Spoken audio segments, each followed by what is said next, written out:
live stream has commenced.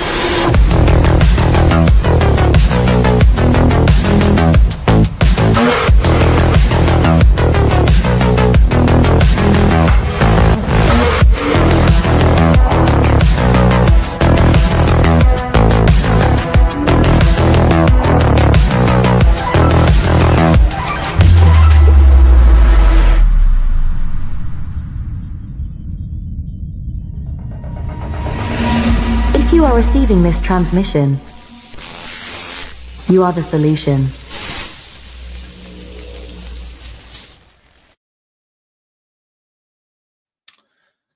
How are we doing, PulseChainers? How are we doing, Hexagons? How are we doing, market participants? I'm a little bit out of breath. I just had to run up to the computer right now. Oh, didn't realize we were going live at this hour.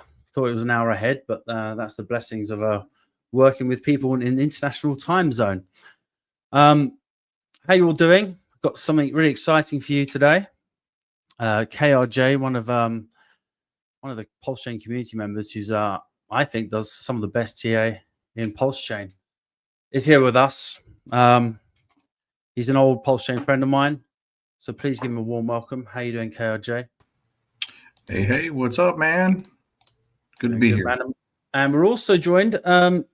Vin's actually out and about doing stuff, but he's joined us by phone. How you doing, Vin? Good, man. Good to talk to you, Kay. Sammy, as always. Yeah, good. Yeah, so this is a bit of a different show today. We thought we would kind of focus on some Vin, do you mind muting your mic when you're not speaking? We thought we'd focus on some charts tonight, some TA, some technical analysis. I know some of you don't believe in that, even if it's hocus pocus, but as Mitch Ray says, respect the TA. Whether you like it or not, whether you're a fully fundamental analysis guy, where you kind of look at what people are doing, look at real life evidence, listen for news stories, analyze the people behind projects or people moving markets, or you look at your geopolitics, which we kind of do on the Sunday show.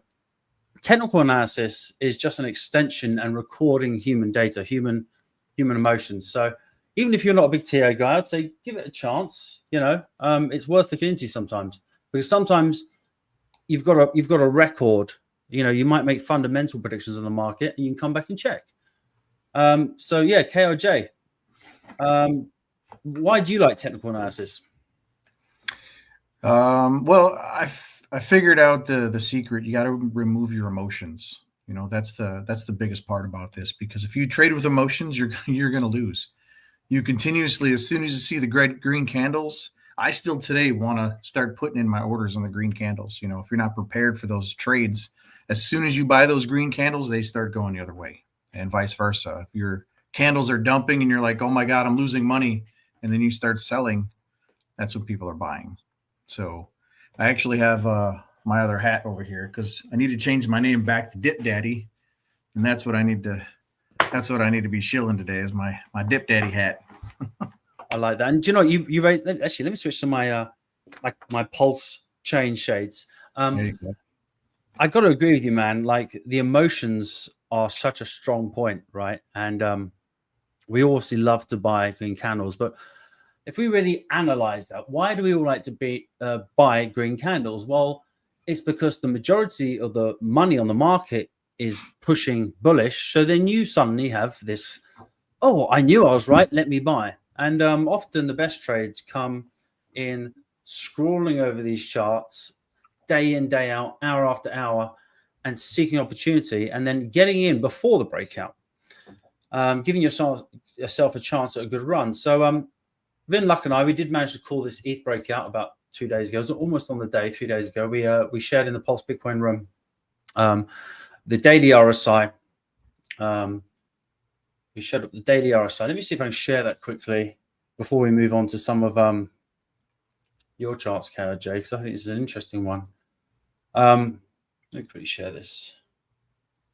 Yeah, so basically we were talking about the Ethereum chart, which has obviously been moving up very aggressively. You got my chart up. Oh, sorry, that's yours. That's yours. Sorry. I can't see anything in these glasses. That's the problem. Here we are. ETH USDC. Okay. ETH USD. Yeah, so obviously we're in this upward channel, right? Let's delete some of this stuff. Green arrows are some of my entries I made recently.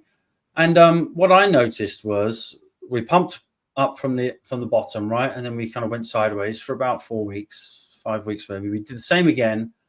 Went sideways for, not so long that time. And then look, we kind of ran out of time and we hit the bottom of this channel there, right? And we hit it again there. And we hit the bottom of this RSI channel as well. So we were calling this breakout. It looked like it was due, especially when you consider the market timing of people expecting the 4-year cycle. Even if the 4-year cycle wasn't broken, right, you can see we're oversold here. So it was a nice trade. We entered at some points here, a bit early there, entered again there, but we're doing well. And we've been rewarded today with Bitcoin breaking out really nicely here. We had that kind of head and shoulders pattern there. A lot of people were kind of calling for a lower dip. I was preparing for potentially a dip here, so I'm looking at the market cap there. I can't see anything with these glasses. Yeah, so a lot of people, we had the head and shoulders here on Bitcoin. A lot of people were kind of expecting a pullback, which would have given us nice market structure, right, around 100K. But it didn't happen. Instead, we just went straight up. And what's bullish for me is in 1 hour, we're going to close the 5-day chart. And if we close a 5-day chart above 118, which we're at 120 now, it's a breakout and a chance for the upside. What do you guys think? Yeah, that pink line you've got is pretty fancy right there. Oh, that's a historical resistance line. Yeah. That's like the middle of a channel. That's what you typically see, where it doesn't actually respect it, but it like hits it, breaks it, hits it, breaks it, and then just keeps going back and forth. Yeah, because it's quite an interesting one because we had the previous top there. And then it's just been an interesting point, which a lot of people ignored. You see the bounces here. So it's just something to keep an eye on. And we actually closed above it, which is kind of confirmed. Look at that. We closed yesterday above it, which was really bullish for me, Obviously, we took out the local high here, which was really important. And then that long trend line. So I think at least in the cards here, you've got an all-time high coming in. Absolutely. As a matter of fact, when I pull up the dominance chart, you're going to see exactly what you're seeing right here, how the Ethereum actually went up and it hit resistance and it actually started coming back down and Bitcoin started going up. So these next couple of weeks are going to be really, really bullish on Bitcoin.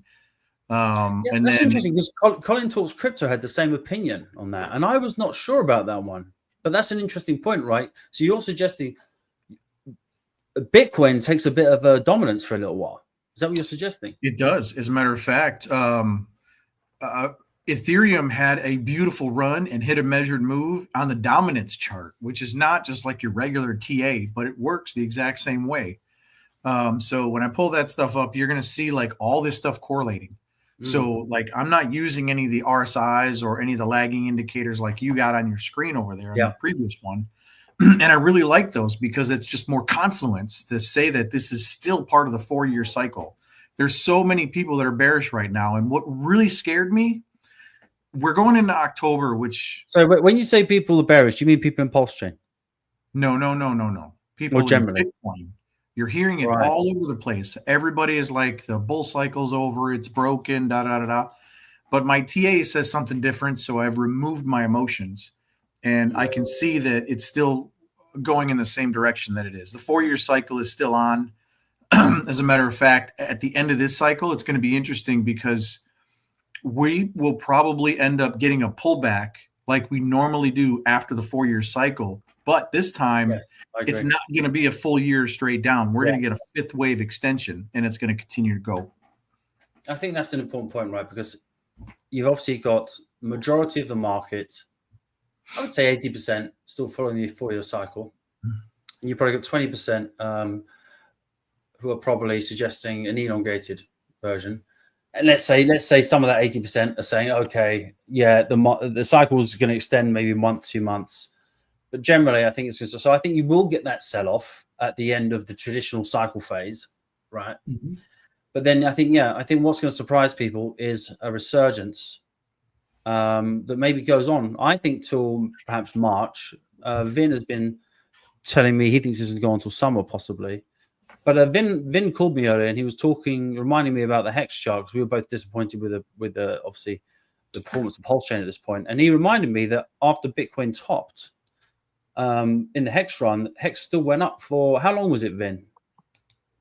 Yeah, I mean, there's a difference between the Bitcoin, the major market top, and the altcoin top, right? So Yeah. I think what you're talking about, we have to make sure we always differentiate between what we think the cycle top will be in Bitcoin and in the S&P, which is obviously, I think like we said, after we get a correction after the new year, we get another big run up, but then, maybe we get a repeat of 21 when Hex made its move from December until the end of the summer of the next summer.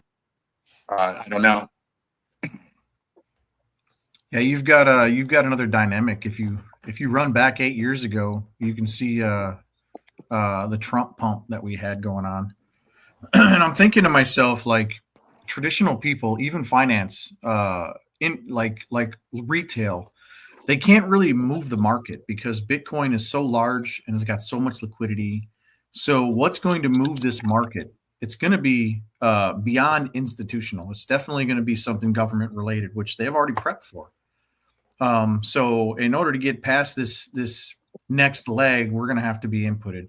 So, I'm still bullish on my on the Trump tax returns we're supposed to be getting, these stimulus checks. Oh my God, I'm so bullish on that, because if those come in, that's all going into crypto. So I remember that happened last time, and that was a big pump, wasn't it? Last time that happened. Yeah. When are we expecting that next stimulus injection? I don't know. I just heard another rumor, but it's just rumors. Yeah, I don't keep up with that stuff. You fool me once, shame on you. Fool me twice, shame on me. So I just let it go. If I get a check, I'm going to the crypto strip club, and I'm going to start buying alts like crazy. So let's start on Bitcoin, and let's have your analysis of what you expect in October for Bitcoin. Let's go with that. Well, this is a big support line, but you broke this right over here, which really made me nervous. Like it was going to continue to run down to these lower levels right here. So we have a forecast tool that tells you when it's going to break and start to go down. So it broke here, and it broke here. So this should be getting a pullback over here, but it's too late. It's in October already. So we're going to break through these lines and continue to the upwards based off of my other charts that I've got. This is my fancy chart that I've had. This basically is showing you the bull cycles. This is 2017, right here. Where the beginning. Let's zoom in on this one a little bit. This one looks interesting. I like this one. This one right over here is when Trump was in office, and this was October 2017 right here. So I'm just going to zoom in. Everybody's familiar with 2017 and the bull run, but nobody was in crypto at that time. So this was where it all started. So here was September's pullback, and then here was October, November, December. That was when Trump was in office 8 years ago. Wow. Yeah, I forget how long ago that was, I really do. Yeah, that was a very thin market. Right. This is this is a plethora of different types of indicators. This right over here, these lines, this is the Fibonacci. This is going to be your 1618, and it's very prominent because this told you the end of your first cycle, and then we got a bear cycle, and then we went up to the top of the second cycle, which ended here, and then we ended up at the top of the third cycle, which is actually going to end up here. So where we currently are right now is in this orange right over here. We've got another one going up right here.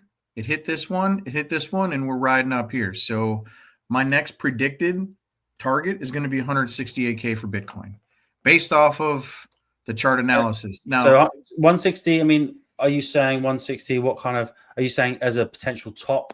Yes. Or are you saying, okay, in December, 168 should be a potential top right there. I think that's a very reasonable view, because obviously you got the ridiculous boulars that are claiming that are trying to scam everyone on TV. Bitcoin's going to 1 million. Well, Yeah, sure, the but not this reason- one. Then you've yeah, got the the other reason people saying 200, and you've got the other people saying 135. Right? I think 160 is a nice target. Well, the reason I say that is because of the 1618. If you take the bottom of the fib to the top of the fib, you get the 1618 right here. We're now above it. We're now above that. So this is massive support right here. So this 109K, this is massive, massive support. This is like a bump and run. This is a continuation. So this was my validation once we broke that 102K level, that this was really, really, really good support. So if you take your Fibonacci from the bottom of here to the top of here, which was the top, you now are going to get a 1618 at this level at that 168K. So that's why I'm getting that level. Yeah, and I was watching. Do you guys watch Crown's Crypto Cave at all? Yeah. And he was going through some of the statistics of October. And what's interesting, one of the stats I like that he does, he pulls up when the bottom has been in. So he was expecting the bottom to be. He was expecting maybe a retest of 107, 101, something like that to create good market structure, right? And usually that happens. The bottom is usually in by the 10th of October. But if you look statistically at October, it's a very powerful month. And I think Bitcoin in 2021 went up 50% in the month of October. So I think you're averaging around 30% price move to 50% price move on Bitcoin in the month of October historically. You have. So I think the bears are in the woods at the moment. Yeah, you have one thing that's to note is out of Bitcoin's history, it's only been bearish one October. Other than that, every October it's been super bullish. So everybody's expecting it to be bullish. So this is the last of a 4 year. This is the last of a 3 sets of Elliott wave structures. So after the end of this year and the 5th wave extension, we don't know what's going to happen as far as the pullback is concerned. 75K is the last resort, but Bitcoin, I'm not sure how far down it's going to go. So I can't really predict anything after the end of this year, and then we have to kind of play it by ear for the next year for that 5th wave extension to see how high it goes. I have a bunch of charts right over here saying 250 and stuff like that. So that's where I'd be looking. So, but based off of what we're looking at, I have this is another Elliott. A Fibonacci channel. And with the Fibonacci channel, we also have good support right on that level right here, which confirmed it.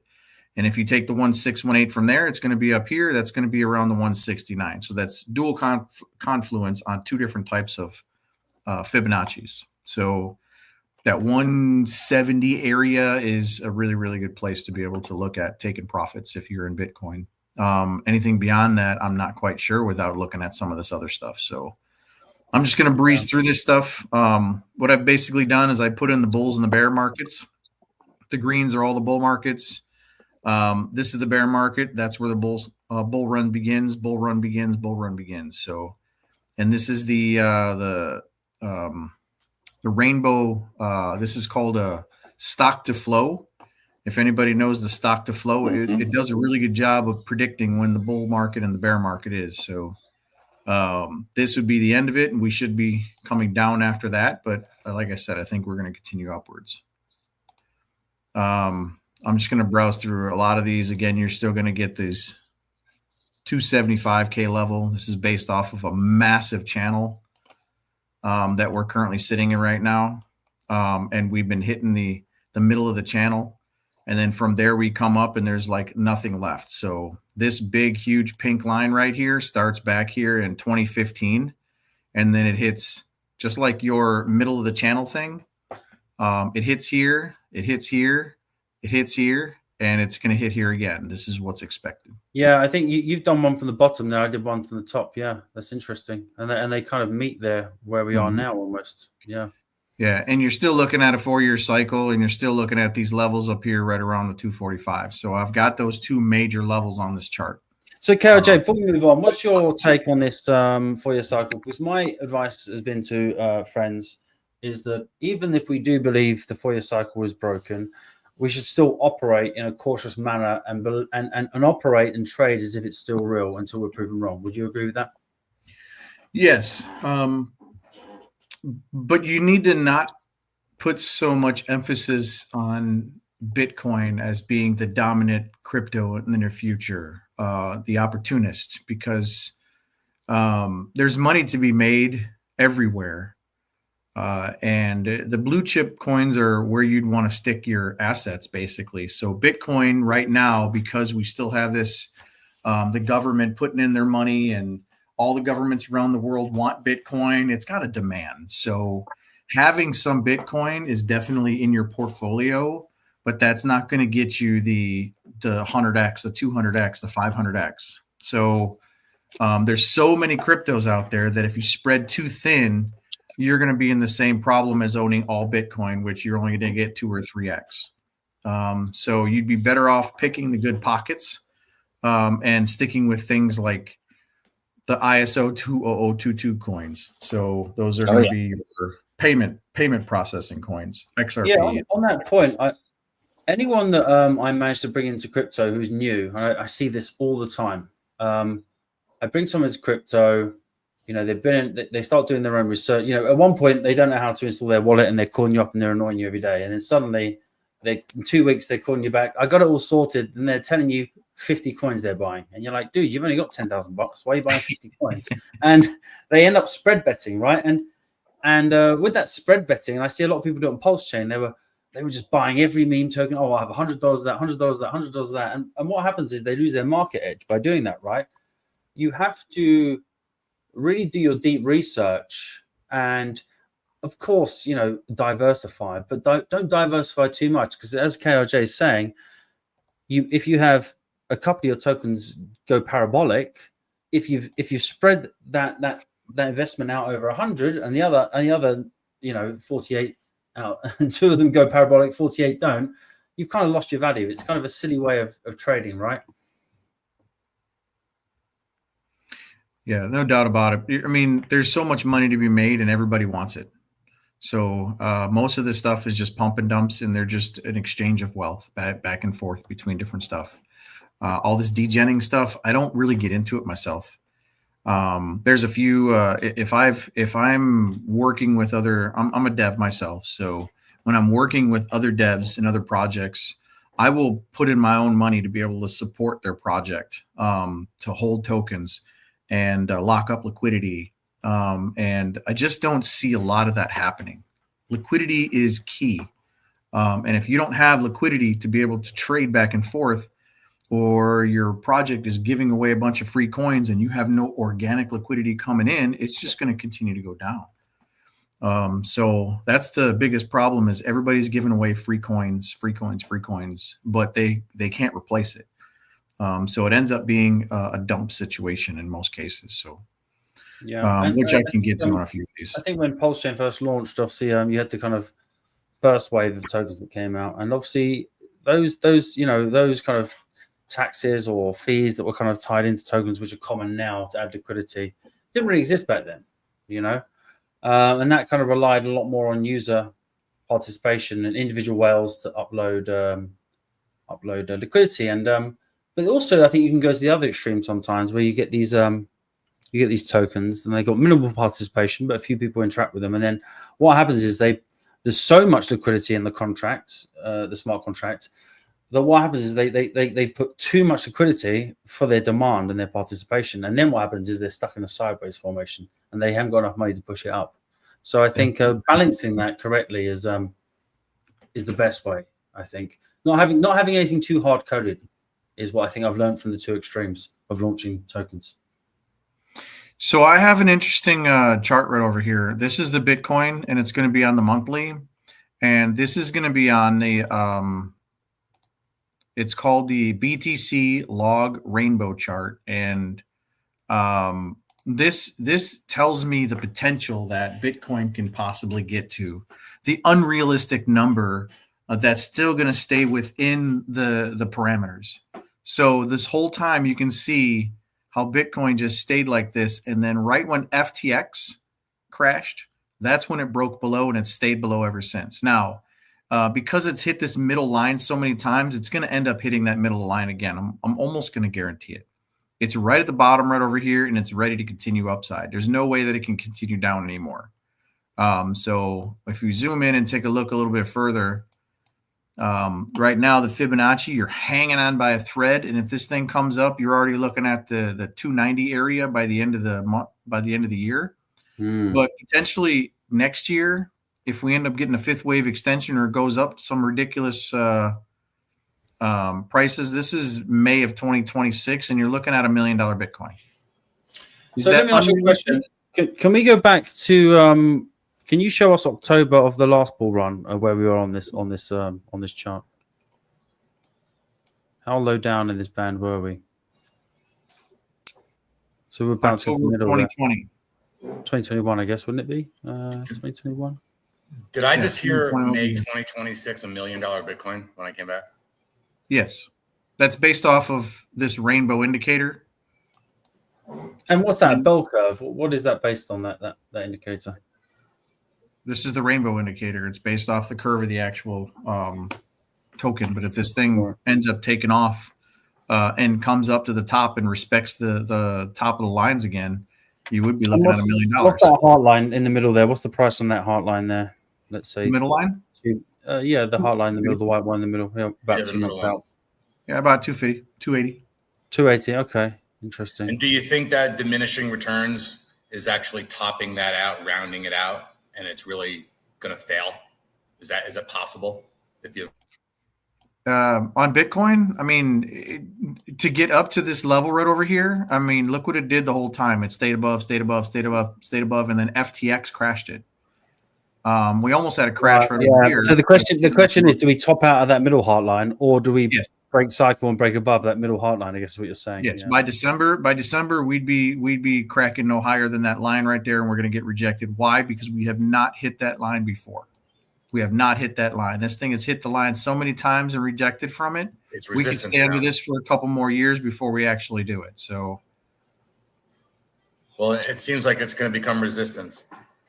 And it will be. It is heavy resistance right now. Yeah. So in December, right over here. But if we end up getting a fifth wave extension, we could pop back above it. And if we pop back above it, then we got another line, and we got another line to look at. But it's interesting because this is the only indicator I've got that looks like $1 million Bitcoin is actually possible. That's the only reason I brought this up, because of how crazy this looks with how this middle line got supported all this time until FTX crashed it. Something's got to really happen from a governmental perspective, you know, like it seems like a lot more than the sovereign adoption that we've been seeing has to occur. There needs to be a great reset of the financial system per se, right? Yeah, I agree. And $1 million Bitcoin at here is only what, a 10x? 100x? Yeah, I mean, 10x. We're at 100K now, so it's still a lot of money per Bitcoin, 21 million. So if we switch over to the dominance chart, which is one of my favorites, this is what I was talking about, this support resistance line right over here that it hit. I think Bitcoin will end up coming back up a little bit more and coming back down. So right now we can see what happened when it first broke and alt season began back in 2020. When this started to crack and go down, Bitcoin did come back up and redouble top again. So we could have that happen again over here with the dominance chart before it starts going down again. So I would expect that Ethereum dominance might end up coming down here by December. We still go up to like 5 or 7K maybe, but we don't get that blast off like Bitcoin does, like it did. Right. And then from there, after that is when we actually get all that extra money coming in when they start selling down Bitcoin. When you see it run to 10,000. Yeah, because if I mean, look at the Trump Foundation with everything they're doing with the Solana and with CRO or with Crypto.com, they've got so much invested, and it's not just like this is government. We're talking about like Putin just had an interview where he talked about the U.S. was going to basically manipulating it. Yeah. Well, they were going to rug the U.S. dollar. That's the essential way that they were saying. They're gonna use crypto as the dollar savior, right? They're gonna manipulate the system again. Ultimately, they're just gonna dilute the fiat dollar all over again by pegging it to the crypto stable coins. But what it will ultimately do is buy treasuries with all that money. Bonds will go up, yields will come down, so interest rates are going to come drastically down, and no one's going to have any reason to save any money, and it's going to all go into risk-on assets. This is true. I mean, looking at Ethereum right now, we're looking at definitely support right here. So, and when you zoom in and look at the chart, we have a topped out level somewhere around the 7K, like I was saying. So Bitcoin will shoot all the way up to like 160K, where Ethereum will only go up to about 7K. So I think that Ethereum will get a small pullback, and then it'll end up coming and blasting right through it. You can see it's got resistance right here. So this is going to be resistance that's going to hit its head, and this is December. There's no time left. But keep in mind, we're still going to have green candles coming in. We're going to still see alts, pumping 200% and 300%. But if Ethereum's only going to get this right here and then end up getting a pullback, you can guarantee that the next round is going to end up blasting right through it and going up. And then we're looking at an 18K to 20K, no problem with Ethereum. Are you selling that? Am I selling it? Yeah, $29.95. Yeah. Sorry, I come back in. I was just grabbing a snack there, but because we're talking about Ethereum, obviously Ethereum is my biggest holding. So I wanted to quickly get your analysis on this and make sure I don't miss it. So I see here you're looking here move up over the next few months. You've got what 7,400 there. So what happens when we break this all-time high? What happens when we break the all-time? I think we cut through. I think we cut straight through like butter. I think. Yeah, well, right now, I think that's what we're going to do right here is we're going to cut straight through. We're going to go up to 75K and then come back down and retest off of that. That's going to be the beginning of the bear market. And then we're going to continue going this way. As a matter of fact, this level you see coming down right here, this might be Richard Hart selling all of his Ethereum into PulseChain. Into PulseChain. Yeah. That might be. Yeah. 100%. On that note, actually, just I watched a video the other day since we're talking about Richard Hart, and we might have a special guest coming on later if KRJ's got the right programming, but I'm not sure if he's managed to sort that for us. But I remember seeing a clip that someone posted, and like some of those troll kind of debates he used to do, and this was before EHEX started running, and he had 5 million ETH in one account that was visible.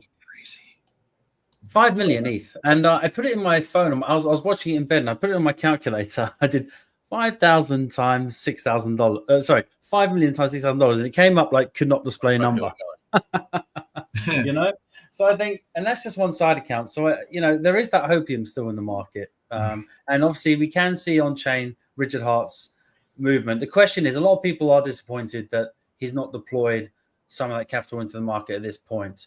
But I think I do estimate, yes, if Ethereum does run up and make a top, let's say if it makes a top in October and then it has a pullback and then maybe there's another run in November into December, has another higher top. So I expect ETH to hit 6,000 probably by end of month. Yeah, well, this right over here is massive resistance right here. So let's just say that Ethereum does the unthinkable right now and just blasts right through this resistance right here. The next top is going to be 18K. That's in December. So is it possible? Yeah, absolutely. So what you're saying? 8. So you're saying the retest off of around what 5K, and then what? Where are you expecting that move into the double into above the 10s? Where's that looking at? What month? Well, I have 2 resistance points right now. I got this big green line that's coming up right over here. That's from way back here.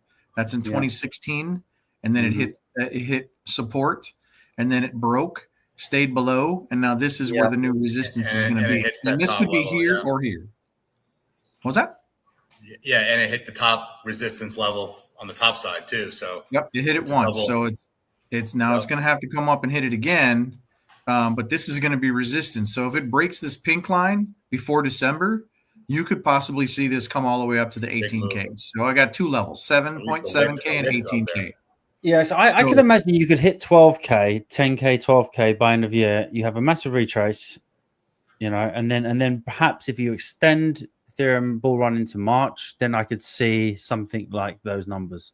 That's even my make head. A breakout wicket and then sell off and not hold the wick and close the candle. What are you on the monthly there, right? You're on the monthly or weekly? This is a 2 week. Yeah, this is 2 weeks. 2 week, right? So I wouldn't be surprised if we see a wick over that mid resistance line and then for the December sell off.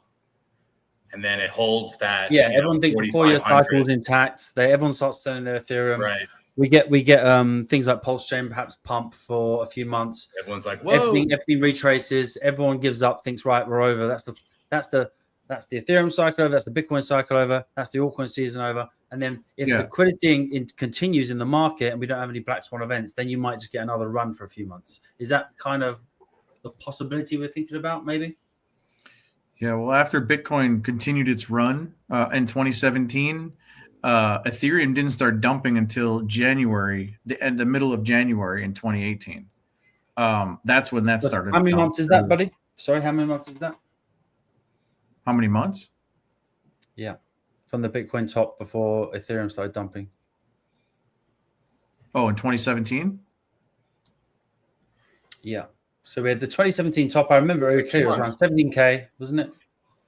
Around 17K, we got. Yeah, it was like the first week in December, Bitcoin topped. I'll never forget. I know exactly where I was. Yeah. And then you're saying Ethereum topped out in like January, right? Yeah, Bitcoin topped out in like a month later, and then alts just exploded after that, and then it all just went. Yep, that was right here. So right, if we zoom in to the 2 weeks candles, Bitcoin.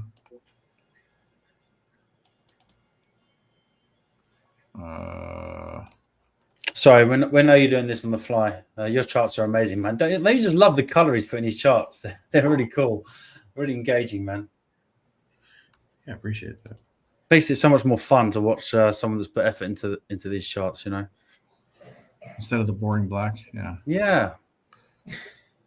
So let me take the dominance.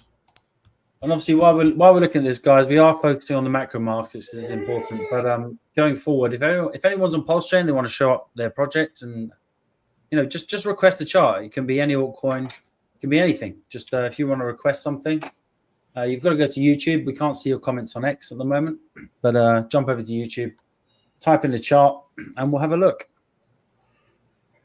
All right. So here's your DM us on X if you want. DM. So here's Bitcoin right here. So Bitcoin topped out here in the beginning of December, and then it started to dump, right? And then when it started to dump, it was a month later that it kept going. So we could see that at the end of on the Ethereum chart. Yeah, but that's interesting. What I also see there is when Bitcoin had that massive dump candle, you kind of had Ethereum do a fake out to the bottom, and so it was very volatile for Ethereum, right? It went really high, really low. So it was kind of, and then it kind of settled in the middle and then went up. So that must have been really hard to trade and really scary as an Ethereum holder, right? I imagine there wasn't many people that managed to trade that successfully. Well, right? you can see kind of where we're at right now, because this is October in 2017. This is the beginning of October, so we're starting to get that on Bitcoin now, where we've broke that line to the bottom side. This candle is where we're currently at in October, this is October 9th, 2017. And then it just takes a massive run to the upside, right? 2017. This is when Trump was in office. But you don't see Ethereum actually doing anything until November. So that's when that started to take off. So it was almost a month of everybody getting their stuff together, making money on Bitcoin. And then all of a sudden you see this wick to the downside on the Bitcoin. And that's when you started to see the Ethereum pump. Right. So then everything started pumping together. But keep in mind, the BTC ratio switch. Yeah, right there. Yeah. But keep in mind that in 2017, everything that Bitcoin did, Ethereum was going to do too, because it was very heavily paired to each other at that time. Versus now, they're not as heavily paired. Everything is saturated with the alts and Ethereum. Market's a lot thicker. Yeah, because also you got so much more stable coin now sitting on the side in the Ethereum network, which is just. Well, you also have so much more institutional demand. You also have so much, you've got countries involved now. You got sovereign funds involved now. So look at this as a generality. But I do believe that Bitcoin will still take the same route and do the blow off top like it did. And then Ethereum will follow right behind it. I think it's going to be a month late. And as far as PulseChain goes, I think a month after Ethereum starts to drop, that's when the alts are going to start to pump, or at least the PulseChain market. If Richard Hart comes back to do something with the SAC funds or whatever that he's doing, so you're calling for that to happen in next year, obviously, right? Because you're saying we're going to get a move. Go back to the other chart. We're going to get a move in Ethereum. Yes, but listen, sell off in December into the end of the year. But this right over here is going to be our pump in April that we usually get, and then we're going to continue the upside in April, because if you look at an Elliott wave, you can just go back to the other one that you were at, the other chart that you were at before. Yeah. Now the real time. And Bitcoin, this one? Ethereum, which one? Before, when you had the breakout and the pullback, and then this one? Yeah, there we go. Yeah. So put Bitcoin now. Where do we think Bitcoin's going to go in correlation to next spring? Right, same time frame.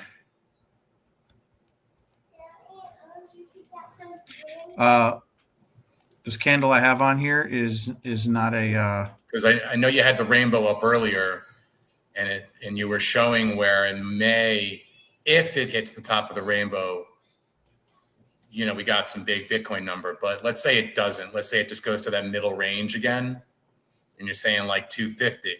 So are we saying that there could be that, like Richard called the top of the day in April, like we might get that April Bitcoin top, final blow off top, and that same, or do you think that the beginning of that line that you just showed there, the beginning of the stock to flow line, that's just going to call it and that's it, and maybe December is the end? Because if that is a December, the stock to flow starts the bear market in December, then it's going to negate the other charts that you were just showing where we might get that move and then that pull back into the end of the year and then another run.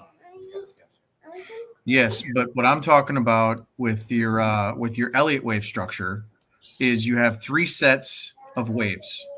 And then after that, you could have a 5th wave extension. So this is the top of wave 1.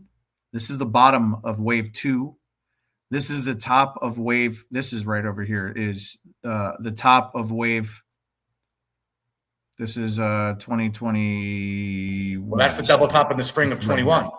Yeah, but this is the 4-year cycle right over here. This is the end of it. So this is the top of 2. And then this comes down to, so this is going to be wave 1, wave 2, wave 3, wave 4. And then this is going to be the top of wave 5. So in order to get that, you're going to have to take from here to here and then end up getting the top. But you have to take the whole move and get this level right here. So you take this level right here from the very bottom and you take the whole move from here to here and you end up getting this level. Now you're above that level, right? So now you have to figure out where the next top is going to be. So you're basically grabbing from here to here, and this is going to be the top, the end of the 4-year cycle. So the end of the 4-year cycle is projected to be here. However, after 3 cycles, 3 sets of 5, you end up coming down, and then you could get a 5th wave extension. So next year, we could actually blast through this and continue up to the 250, 260 range. That plays into the 1836 secular chart of 2026. So Vin, why don't you explain that to me? Because Vin called me yesterday, and he he was kind of updating his because Vin does more fundamental analysis, and Vin was telling me that he expects the bull run to actually end in June of next year, which I thought interesting. And yeah, he gave me some data based on that. And what you're saying there, if we do top out there in December, that could be the end of the 4-year cycle. But then you could, as we speculated earlier, have maybe a 2-3 month pullback, and then go for another 3-month kind of a blow off top. Correct. Everybody's going to think the bull run is over. So this is the top of 2017. This is the top of 2021. This is the top of 2025, right? But the top of 2025 is the end of the 4-year cycle, and it continues a bear market after this, a massive bear market. Because you've completed 3 sets, just like this. We've spoken about this. We did a whole show about this. Down, 1, 2, 3. The next bear market is going to be brutal. But, so after this next cycle right over here, we may come down, and it may do some sideways trading action and then continue up to another 2618, 3618, which is where you're going to get your 250, 260 area, and $1 million Bitcoin. Is that possible? I don't think so. I'm not betting on $1,000 Bitcoin. I don't think so this cycle. I don't think so this cycle. No, I don't think there's enough money. I think that sort of mentality is going to get you wrecked. Because if the money comes in, it's going to go in all these different assets. It's not just Bitcoin. It's going to go in Ethereum mostly, and I think many of us have spoken about the switch to Ethereum. I mean, obviously, because we're crypto addicted and we know the value of Ethereum, especially as PulseChains. Yeah, but this is a great example of that. This right here that I'm talking about right here. So, Sammy, I sent you that chart again. This one? I sent you that chart again on WhatsApp. Yeah, I can't really pull stuff up on WhatsApp. Can you send it to me on Wave Telegram? 1, Wave 2, Wave 3, Wave 4, Wave 5 is right here. So it makes more sense that the second impulse move in 2026 is more like possibly the 250 number, the getting up into the 200 somewhere, which you were saying earlier, which is the middle cycle of the rainbow chart, right? Absolutely. So I think most of the people that are going to be selling off are going to be the people, the users. And then you're going to see the institutional money come in, ISO 20022 come in. You're going to see CBDCs or whatever they're doing for bank currencies. And it's just going to be really very important fundamental factor here. Sovereigns and institutions can't buy until things get to a certain market cap level, right? They can't buy, just something with $1 billion market cap. They can't buy, they've got to wait until maturity comes in. So when you get maturity in the market cap, that's when you're going to see that big number come in, the big money, the sovereign money come in that you're saying. Yeah. So, I mean, looking at XRP, you're good support on XRP. So I'm going to expect this to happen on XRP. This is a beast of its own. So I'm just going to let you know that what happens is you get this little tip, and then it comes up, trades sideways for a while, and then it takes off again.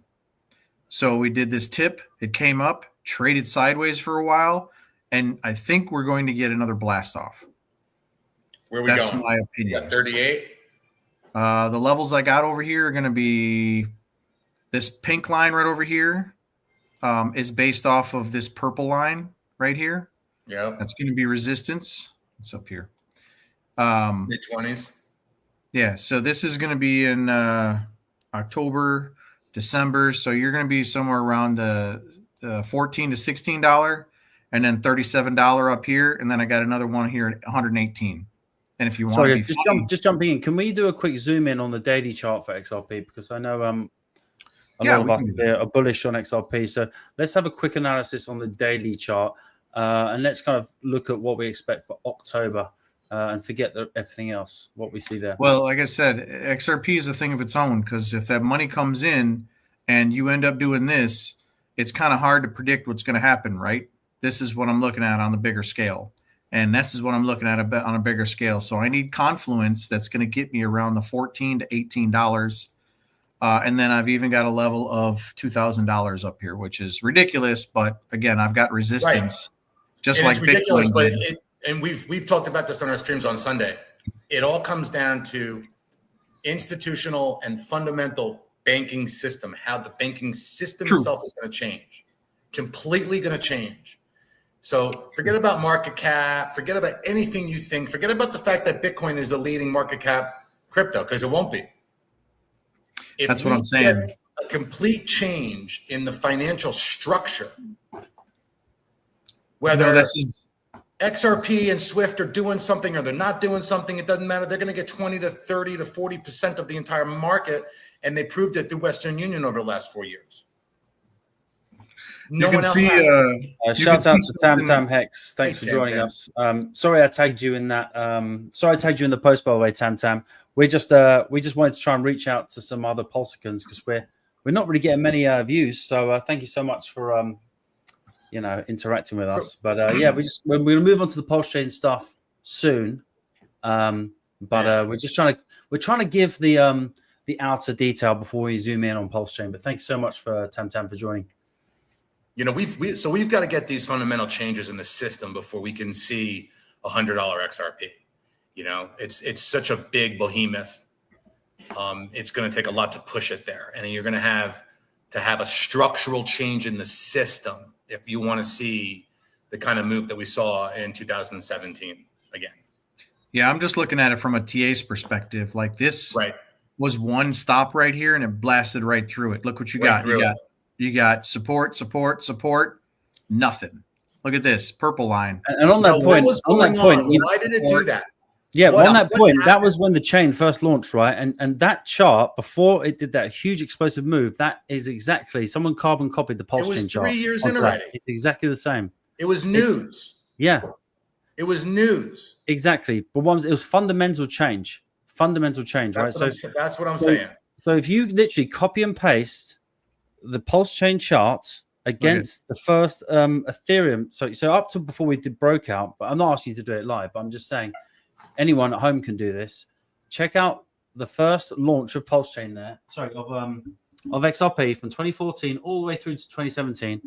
The people were losing heart just the same as PulseChain. It was a new chain that was launched. Everyone gave up, and you suddenly had those God candles. And I think that's exactly what you're seeing there in that first bull run of XRP is what you'll see with PulseChain. Yeah, and I do think it's going to crack right here. I think this is where it's going to end up stopping is at $14 because you have 1, 2, 3, 4 different reasons on why it's going to stop there. So there's so much resistance at that $14 level. It's just ridiculous. We're just about to break through the all-time high right here and just completely rock it. So I do agree that we're going to get something explosive, but it may end up just going up this high. So there is a news catalyst coming up because I think XRP is an interesting chart. We were discussing this yesterday, and we were saying XRP is a sort of chart where it kind of explodes based on news, right? And obviously we've got coming up in November the Japanese banks adopting XRP. So I was expecting that to be front run and then be a solo news event, but it seems like they're going to wait for it to go live, see if it's real.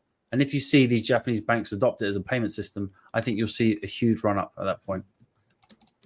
Yeah, and these are just lines on a chart. You can't really believe anything that this thing says. And, this is support and resistance are actually really, really, near and dear to my heart because I think that this stuff works. When it breaks out and retests, this is very, very, very good support. So this to me is a buying opportunity. I don't know if it is to anybody else because of the price of Ethereum being at $4,400. Holy cow.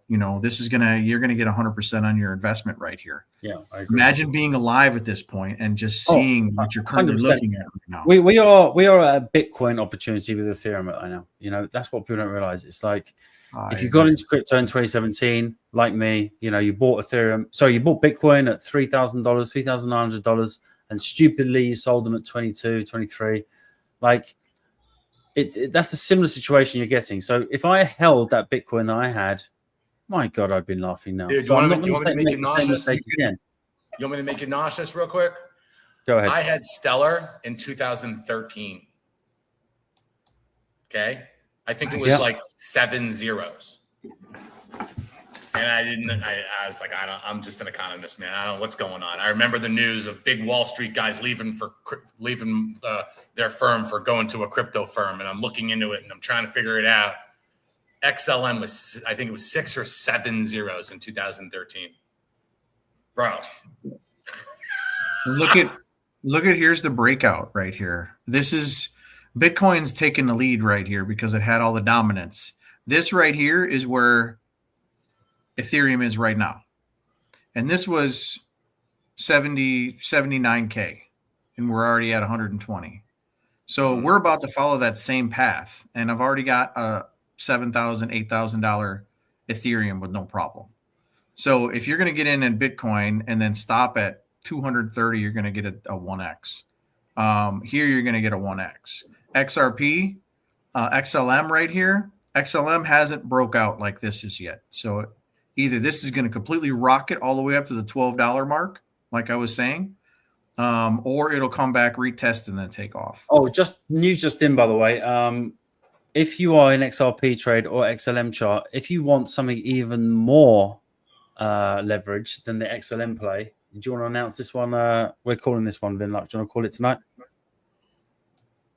Yeah. What do you tell them the ticker? Tell them the ticker you told me earlier. XPR network. XPR. So I own that. XRP is going to move. XLM we already know moves sometimes double the amount. You own XPR? And this one, XPR we think is the next play. We think XPR is going to send at a higher rate even than the XLM. So that's an outside play that we're going to take. It's not it's not a kind of big ticker, but it's one we think might run. There's actually some alpha on this because the Simpsons predicted it. It's the same symbol that they have for the nuclear plant. No joke. So I was reading about it. It's always good when you got a Simpsons prediction, man. I didn't know about that. Oh my God. It was every time I see this, this is the Simpsons all day long. But XPR does, I mean, this would be a massive run up if that were the case. So I secretly do have some of this sitting off in an exchange. There you go, compliments. You see that? So PulseChain is not so stupid, you know? We're a bit crazy, but we often see the same things. That's right. That's right. You own this in Metal Pay? In Metal? Yeah, I'm on Metal. Yeah. Yeah, I'm on Metal. So Metal Pay is a ISO exchange, and they're doing a lot of really good stuff with credit unions and stablecoins. So their chain itself just did a 10x like this year and has held it phenomenally. If you want to pull up MTL, you could see what we're talking about. This is where you'll find XPR on Metal. You can also get it on Uniswap. It's got a liquidity pool in there, but it's what Meticulous is doing is pretty awesome actually, and they are part of the integration change and process of the banking system itself. It's going to be interesting to see it play out. And I like when you look at ecosystems that surround an exchange, and they have a very obvious ecosystem set and play the way that what they're doing. You can tell, they've got Stellar in there. It's all the ISO tokens in there. And it's a good little exchange actually. And, I wish we can get an exchange wallet. MTL, USD. Pretty sure it's MTL, USTD or USD or US, or just put in Metal. Maybe that'll come up. And obviously, guys, we are soon going to go to the PulseChain charts. But before we do that, we're going to finish off this general market segment. And then we'll probably spend the last 45 minutes doing some PulseChain There it stuff. is right there. Good God. I got to put on the log. I got to put on the log chart just to be able to see what I'm doing here. Yeah. So it's interesting how it's holding up here. It made a very healthy pullback, and it's just look at that bull. Look at that. It's a happy face. Yeah, it's a big smile. Yeah, I don't see. I just see support right over here. Yeah, all you got is a bull. All you got is the bull shape. Yeah, it's I mean, more of a horizontal chart to right? do trend Like, lines. Yeah. and it's holding strong. It's just holding up there. So, Metal Pay is you can download it on your phones and you can grab it there. You can get XPR there, or you can go into your DeFi wallet and Uniswap or wherever there's liquidity pools there. You can get it there too. And they do business accounts XPR. as well, right? They do business accounts, right? That's the important thing. They do. They have a whole entire. I'm telling you, go to their website, go to all their stuff, and they're working with they're working with credit unions, and they're making the stable coins for credit unions. So that tells you what's coming, right? Because credit unions are different than your FDIC insured banks. So you've got literally this is an expectation of what it should look like. I was holding BitGet at its inception, which was here, and sadly I sold it. But good God, you're sitting at $23 a token right now. So this is an expectation of what you're going to see on those. I think what we're trying to show, guys, is so many times we've all held assets where we saw potential, but we just didn't hold through the timeline. Because sometimes when you're early to stuff, you've got the alpha, and your timescale for the price to move up and the crowd to realize that value is often a lot shorter than it takes. So sometimes if you see economic value in a fundamental way and a service being offered, you sometimes have to sit back on those assets and play the long game. And I think that's what's going on with PulseChain. And I just think that XPR is more of the adoption, the business banking adoption play, and will just move higher. 100%. I mean, metal will go from 40 cents to maybe 40. Great. That's freaking amazing. XPR's got 3 zeros still. Who knows? It's maybe hit $1. We don't know. I have no idea. It's complete speculation, but at the end of the day, it's the adoption play like XRP is. Oh, before we go to the PLS charts, someone made a little video that I wanted to play. Are you ready for everyone? Grab a drink. We'll play this video before we go to the PLS charts.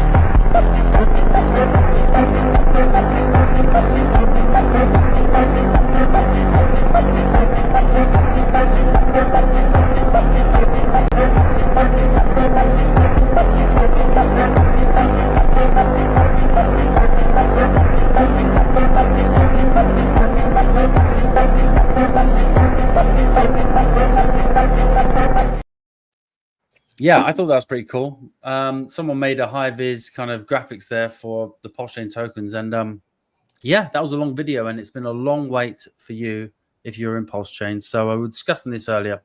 There's a lot of frustration going around at the moment with PulseChain performance. I think everyone I've spoken to in the community has had that frustration, and I don't want to be. Go ahead, KRJ. I was just going to say, man, let's talk about PulseChain for a little bit, because I've been pretty disappointed with a lot of stuff that's been going on here. My expectations were a lot higher. A lot of people are kind of feeling the same way I am, where they're frustrated with, Richard pump our bags like he's never going to do that because the price is down so much. I've called the bottom on Bitcoin twice, the Elliott wave structures. So we're at the level where we're bullish. We're still bullish from when I called it. We just broke out of inverted head and shoulders, so we still have got measured moves to go and technical analysis to run. But the sentiment is that it's not where people want to pay attention to, because most people have left. They're bored. Okay, I've got a take on this, right? Because at the moment I'm seeing, even myself, my energy goes down, right? Every time I think, oh, PulseChain is going to pump, and it doesn't. And instead of getting frustrated, I don't want to be also the other side of hexagons and pulsecons, where they just they don't really pay attention to the technicals. They're just more in a cult-like following, and which is fine. They're more in a leadership following. So they're the sort of people that sit there and talk to each other, debate what Richard might be thinking, what Richard might be doing. But for me, I think I think what we're seeing here is Richard believing that the market is going to be elongated, right? And I think, so you're reading his lack of action. Basically, he's kind of touching on some of the points that we've discussed. This market is going on a lot longer, and I think he's not going to deploy until the last minute. He's going to deploy it, as I say, at the end of that altcoin season. So I think he you guys needs are to really get stuck. all the Ethereum that he can out. He needs to so you're going to squeeze see nothing Ethereum happen as until much he as he tops out. can. Let it run as far as it's going to go. And then, like you said earlier, Kay, that one move down from 7,000 back down to 4,500, that might be him, right? And then to pump, or who knows, right? But he for sure has got to squeeze Ethereum as much as he absolutely can, because the more he squeezes Ethereum, the more PulseChain will pump. And he's just letting everyone do their thing. Let's shake out the non-believers, screw everybody, whatever. I get it, whatever. Yeah, and look at all the projects that have come and gone on PulseChain. And the thing is everybody believes in the community. The community is everything. Richard said that. I still believe that. As a dev, I'm still working through my projects that I've got on PulseChain that don't really have any trading volume, and I've been promoting like crazy. So I looked the other day at the list of the volume per chain, and PulseChain is number 22 on the list. It's pretty sad, to be honest with you, with all the people here and all the tech that's here. There's a lot of good stuff here. So the problem is I think we're so locked inside this ecosystem. And I had epiphany the other day when I was promoting and giving out free tokens, and the people that were winning the prizes, they didn't even know how to get MetaMask. That's how disconnected they are, because they're such Solana fans that they're using Phantom Wallet. And Phantom Wallet now has Sui, it has Ethereum, it has Base, and that's primarily what people are using now. So, and they're swapping right inside the wallets. So if it's one of those chains, they seem to be familiar. I wish that PulseChain can actually get on something like that, to where we can be a part of that system. That is what's going to make us bullish, I think.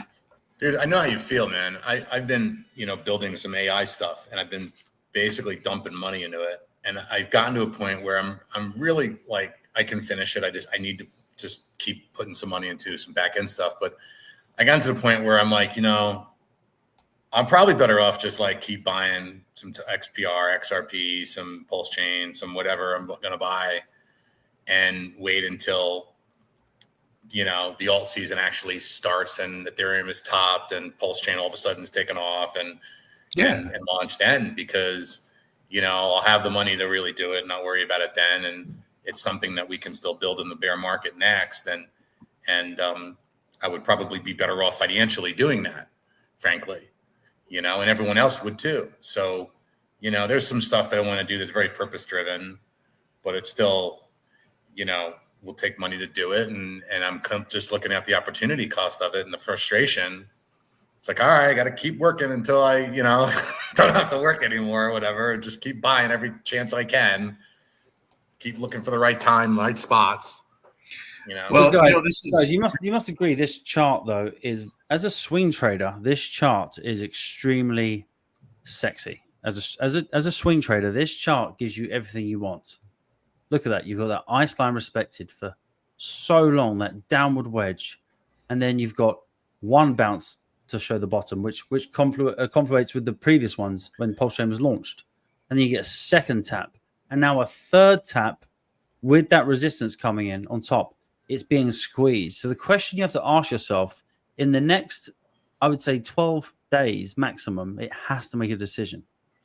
It has to make a decision. I think it can go sideways. Up or down.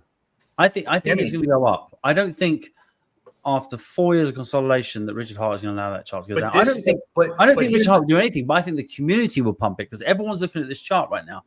The question is, do you think PulseChain is going to go 10x up or 10x down? This wedge has to play out and base longer. It's got to make this longer base. I think that we need this longer going into 2026 of going nowhere in a longer base. I disagree. I think you're going to have to show proof of life. I think we had this Pulse Bitcoin. You have to show proof of life at some point. So you need to come up at least to show proof of life and do a quick test up here. Something back up to there. To match what you did in December 24. It might. I mean, that falls I into think the that's what we're sideways expecting. action, and then just it'll go It's like sideways again. you can't just. There's nowhere else to go here. There's nowhere else to. You're not going to do that. That would be Says no who? volume. Says who? Why not? I don't see that. What's your I opinion? I see a 12x from here. So you're following my camp. You're thinking we break out rather than to go more sideways. Yeah. No.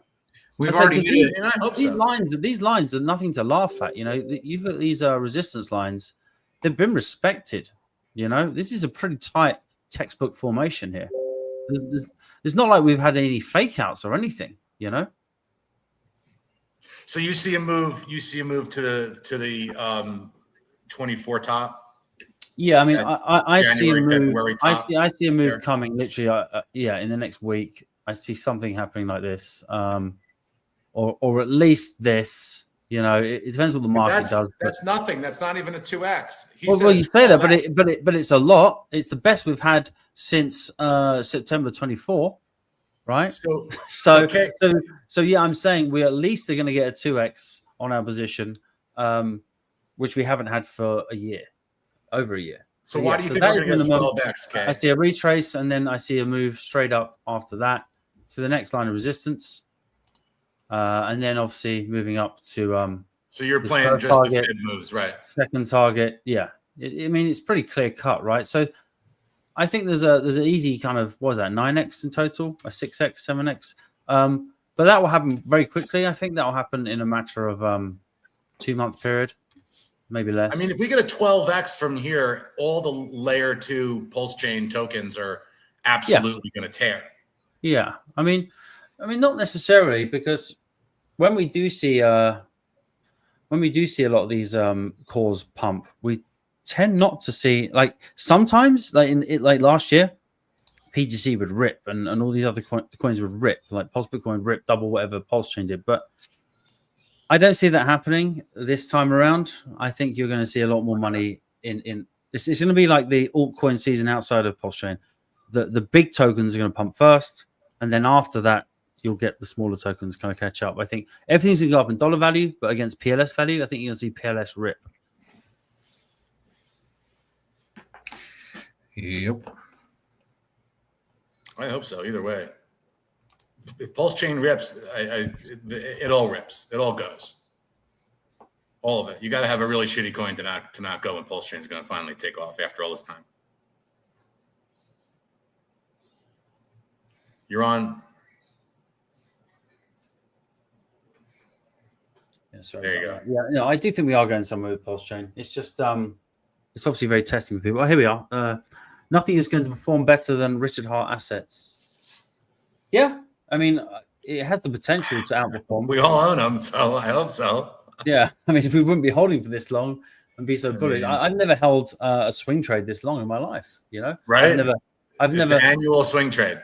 Yeah, I've never kept buying the bottom. I've never had a swing trade that's been open for 4 years and keep buying the bottom. So that shows you conviction, right? That shows you that we do have potential to make maybe that out of field gain. You know.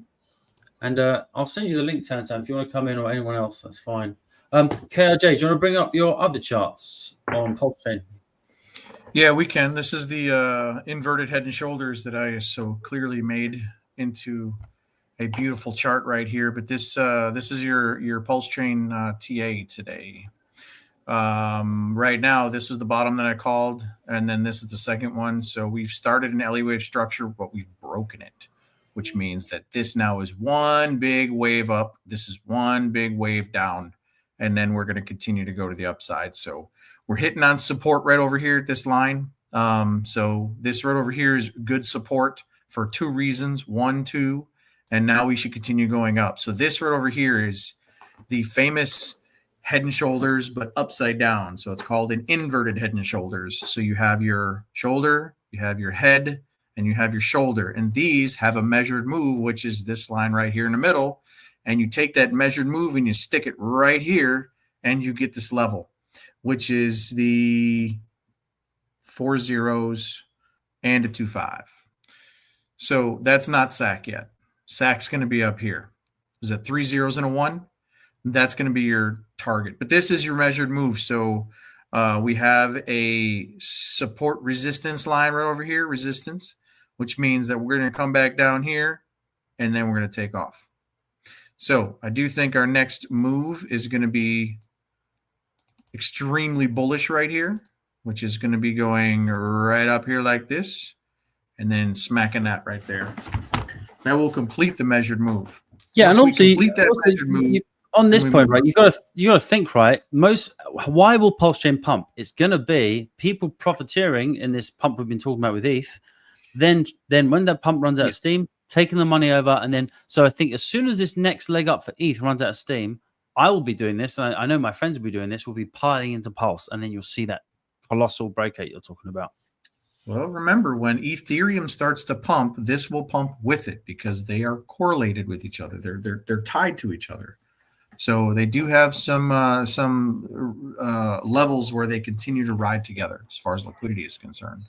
Yeah, but if you consider the ETH to PLS ratio, we have been also down. It's almost the same chart if you look at ETH against PLS, and we have to eventually move against ETH. All right. So if anybody understands my Fibonacci's and the way that I run this stuff, is I have an Elliott wave structure, which I've now said that this is the top of wave one. The top of wave one always gets the 0.25. So I put my Fibonacci at the bottom, and then I stretch it all the way up here, which is the top. And then you'll end up coming down here, retesting off of this, and then coming up, hitting the golden pocket, getting inside the golden pocket. You'll bounce around for a little while, and then you'll hit this level right here. And then eventually you'll end up at the 1618. Can we do this before the end of the year? No, I don't think so. Can we do it in the mid next year? Absolutely. So I do think that we have some potential to go, but this is a 12x right here. So we do have some resistance right here and right here. But I don't think we're truly going to be bullish until after we get past the our little sweet spot, which is where we started. And that's going to be your SAC. SAC level is right here. Right here. SAC. SAC, SAC, SAC, SAC, SAC. So what I predict is a massive cup and a handle, which is what you're going to see right here. So you go cup,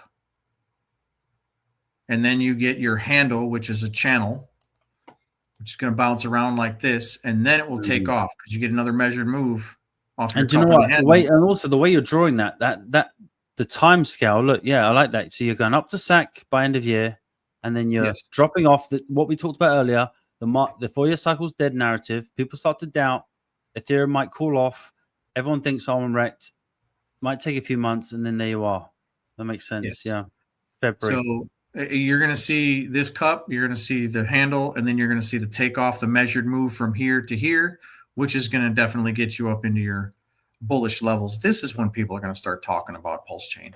Watch DeFi Llama, and then pull up DeFi Llama, and then look at the actual numbers that you're looking at for daily. For farming, for the daily level. So this is what I see PulseChain actually doing.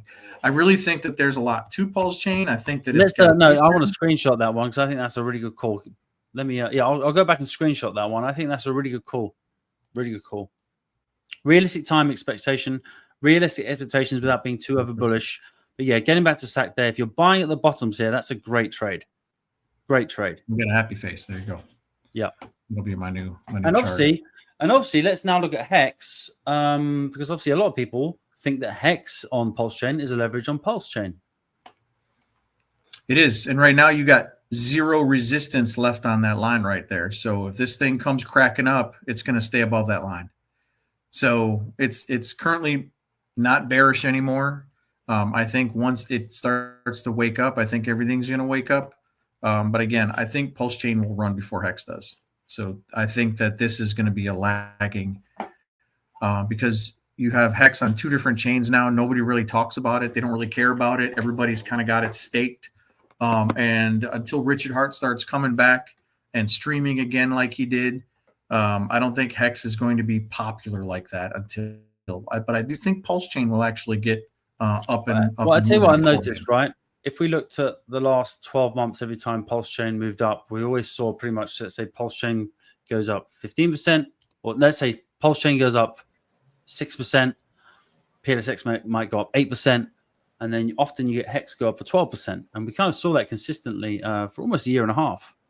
But what I've noticed in the last few weeks is that PulseChain, like even the last few days when PulseChain moved up, 5%, 6%, you were getting a 2% day on Hex or a 1% day on Hex. So I think what's happening is I think you're going to see a shift of narrative.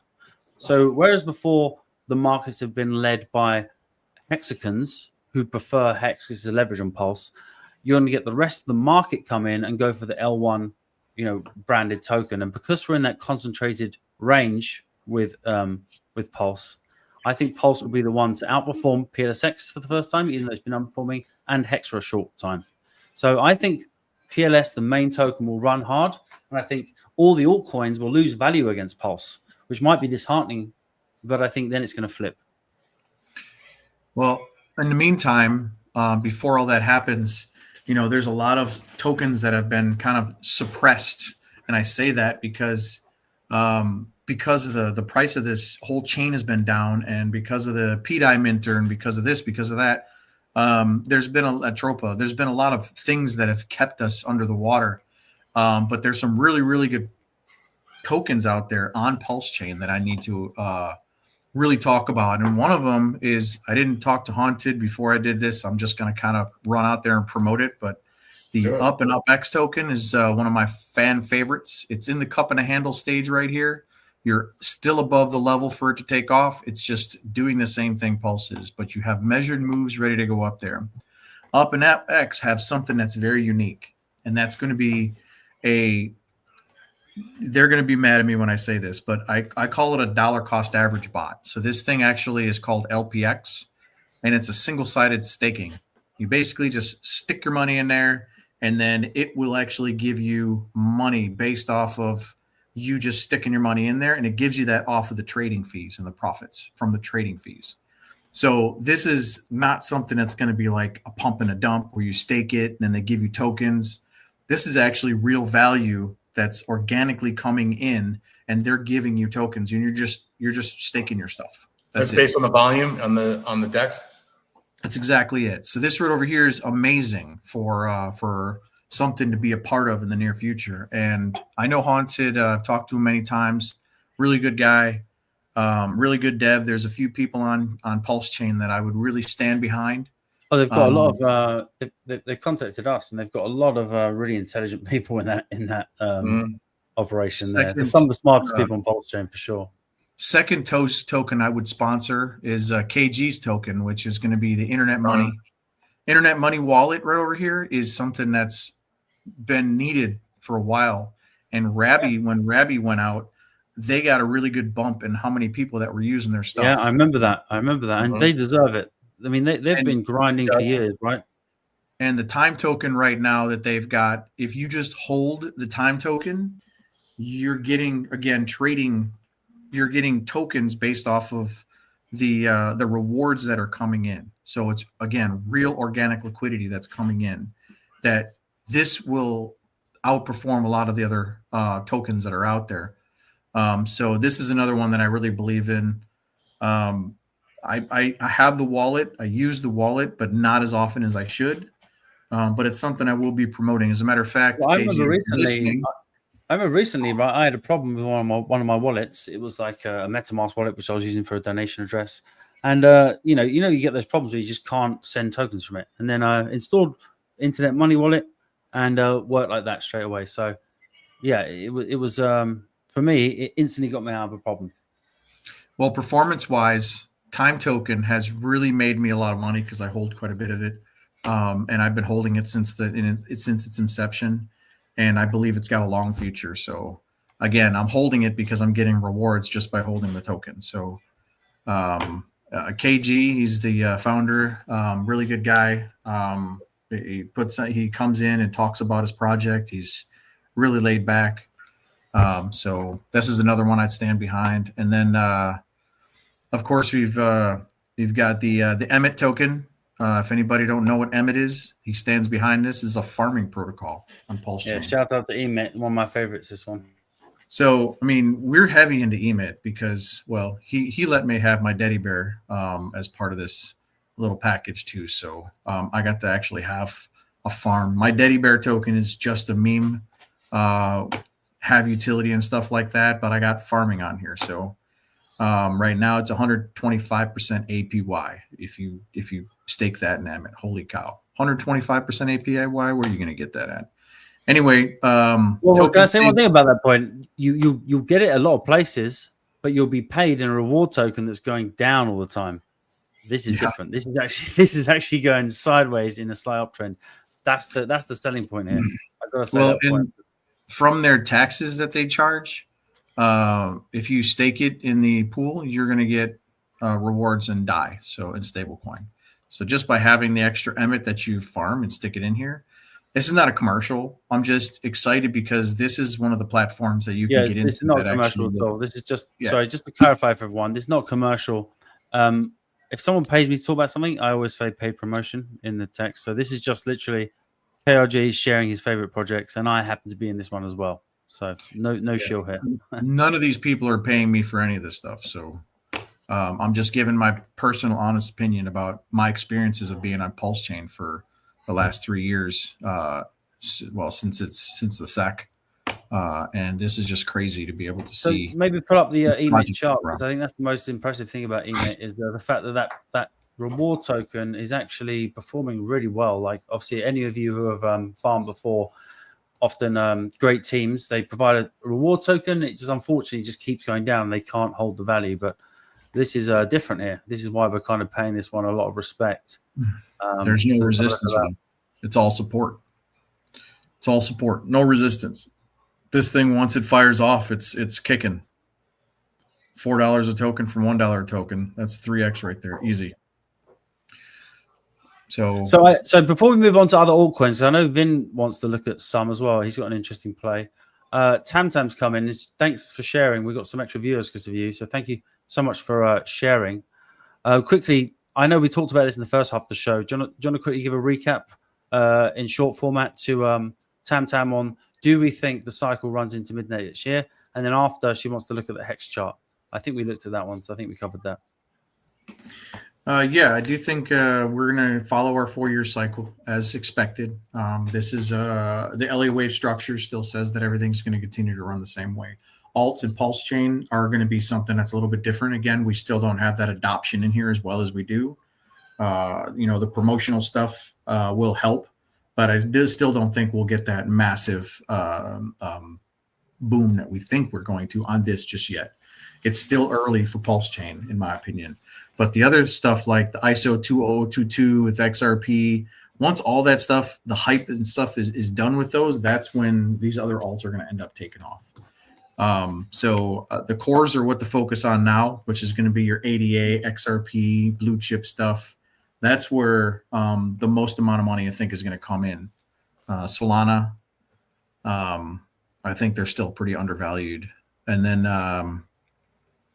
PulseChain still has a lot of way to go. And Hex by itself, we're talking into next year. I mean, this doesn't look bullish until after everything else is done. I don't see this thing just completely taking. I think you might start seeing a grind up. You might start seeing a grind up because it's so oversold as Ethereum moves up. But I think, as KRJ says, no one can expect that sacrifice wallet to allocate any ETH and towards PulseChain because the composite operator of PulseChain wants to maximize the value they have on another chain to its very peak, call the top on that, and then extract the value, maximum value as a ratio back to your chain to give you the result you want. So I think anyone that's getting frustrated with the timing, they have to understand that the composite operator is timing for ultimate value. And that unfortunately means we have to wait a little bit. Well, this is going to give you my reality of what Hex might do. Whenever I run my Elliott wave structure, I have to have a higher low. And then I have to, this is all sideways action right here. So this is the top of wave 1. This is a 3-day chart. So let me put this up to a week chart. Maybe that'll be a little better. So this right over here to be the top of wave 1. And then this would be right over here, this 04. This is the savior. This is the bottom line. So right now we're currently, this was the bottom. So anytime in this area right over here, this is going to be the next top. $18 from 8 cents. That is what's expected based off of this chart being in a Fibonacci. That's how I run mine. So we got some key levels right over here at this 12 cents. These are really, really good levels to kind of take profits at. But ultimately, if you were a long-term person in this, you'd say $16, $17, and then you'd probably be done for a while.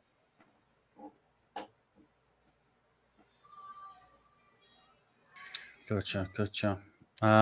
What else should we take a look? Let's have a look at PLS to PLX ratio, because I think PLS is going to start moving up against PLSX.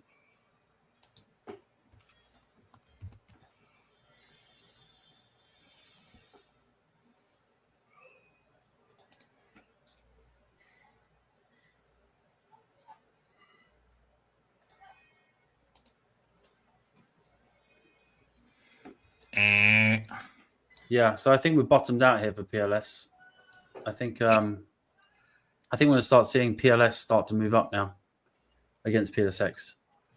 Obviously, PLSX has been the more popular token for the Pulsicans because they know it's a more sophisticated token, and we've seen it outperform PLS consistently. But I do think we're going to see that switch soon. As adoption comes, people aren't going to be interested in buying PLS; they're going to be interested in buying PLS. So it's a take. Nothing. It's still, you don't have any change in direction yet.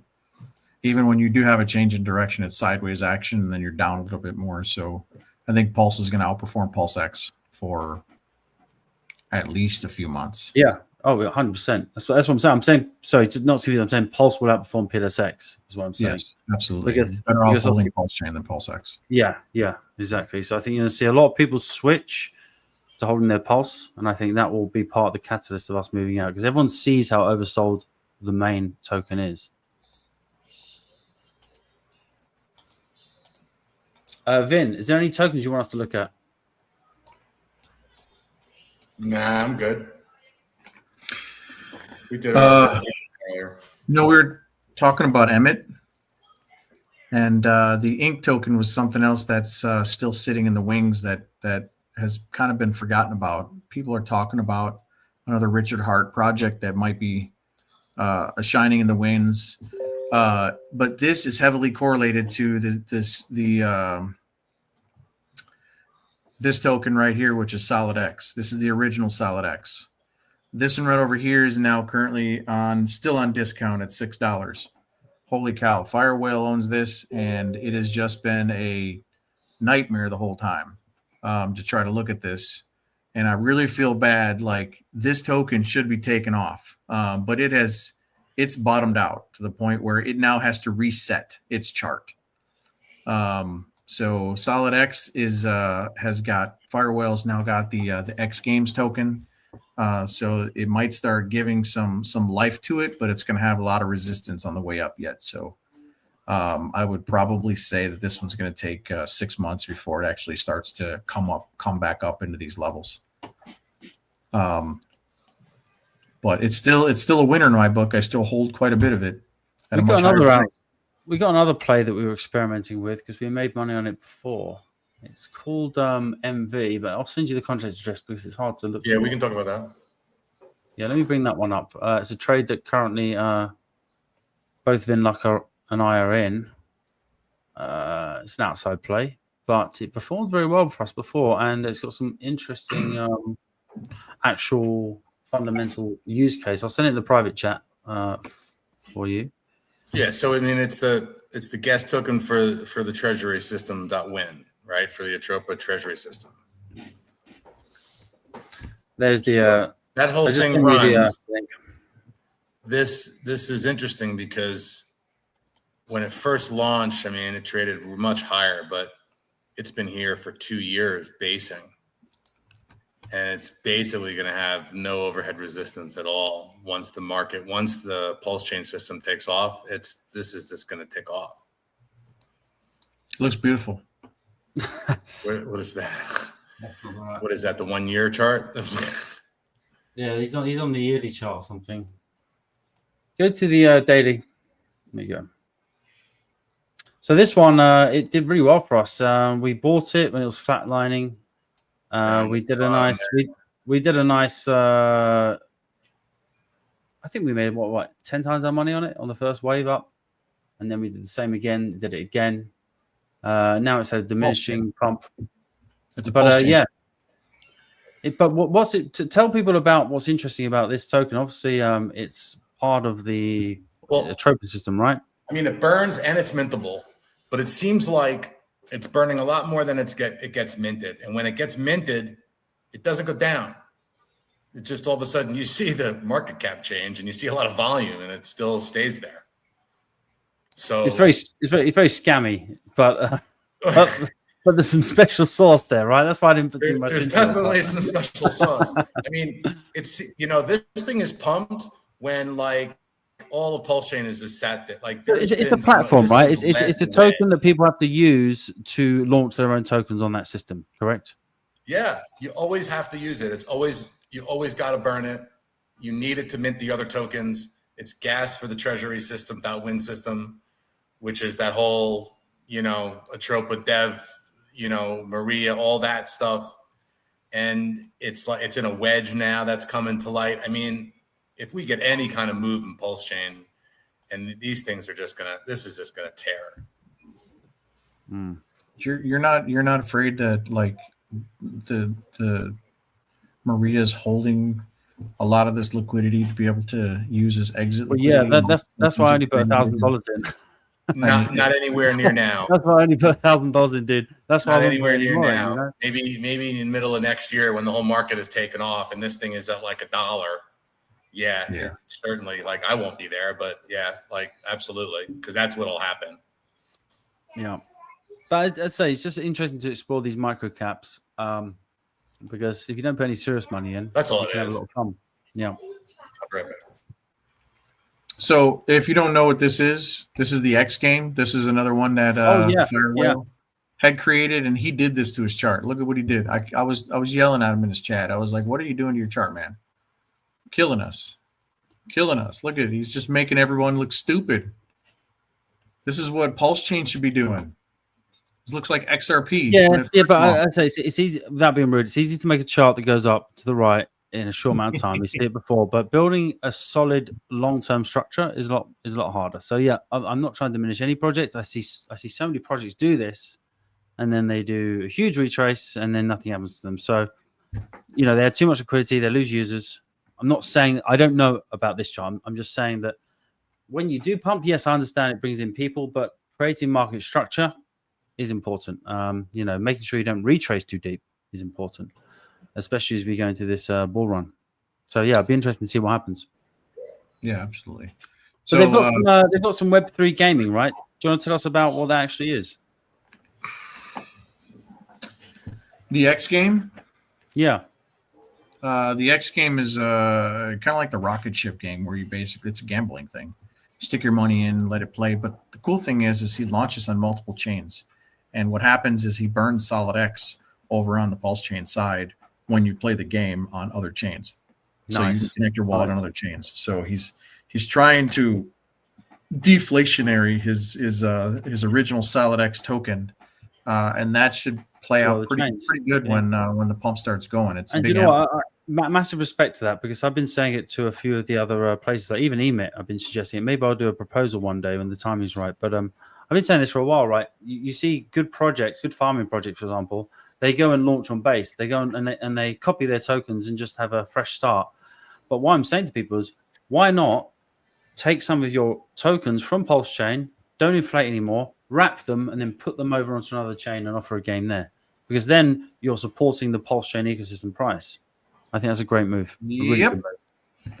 So this is the PTGC chart, which I thought was going to be bullish. However, it broke the low. And this does not look very good, because if it doesn't break back above this line, we're going to be down here for a while before we break back out. So sideways action, I wouldn't be. Yeah, I haven't re-entered that one yet. I've been waiting on that one. I've got I bought a handful down here, so I'm still at break-even levels, but I'm not planning on touching any of it for a while. They have a super good community. They have lots of liquidity, and I don't see anything that's really going to be happening where this is like a rug project. So just hold on to this one. It's going to be a golden gem in the future. PTGC. As a matter of fact, I like the alien theme with the all that stuff that's happening. I want to get into that in a little bit. Before I do, I just wanted to bring up one other golden project that's about to launch. They're talking about it now. That's the good thing about PulseChain is that the devs here, they're still building, man, with Emmett and all these other farm protocols. I still talk to these people, and they don't care that the price is down. This is opportunity for them. They're set up and ready for when the horde comes in. I think that whoever's making the most amount of noise is going to be the winners in this. I love the fact that you called it a horde coming in. I like that. Yeah. It reminds me of like Roman fooled the Roman Empire and the hordes come pouring over the borders. Yeah, I like that. They're waiting for old season.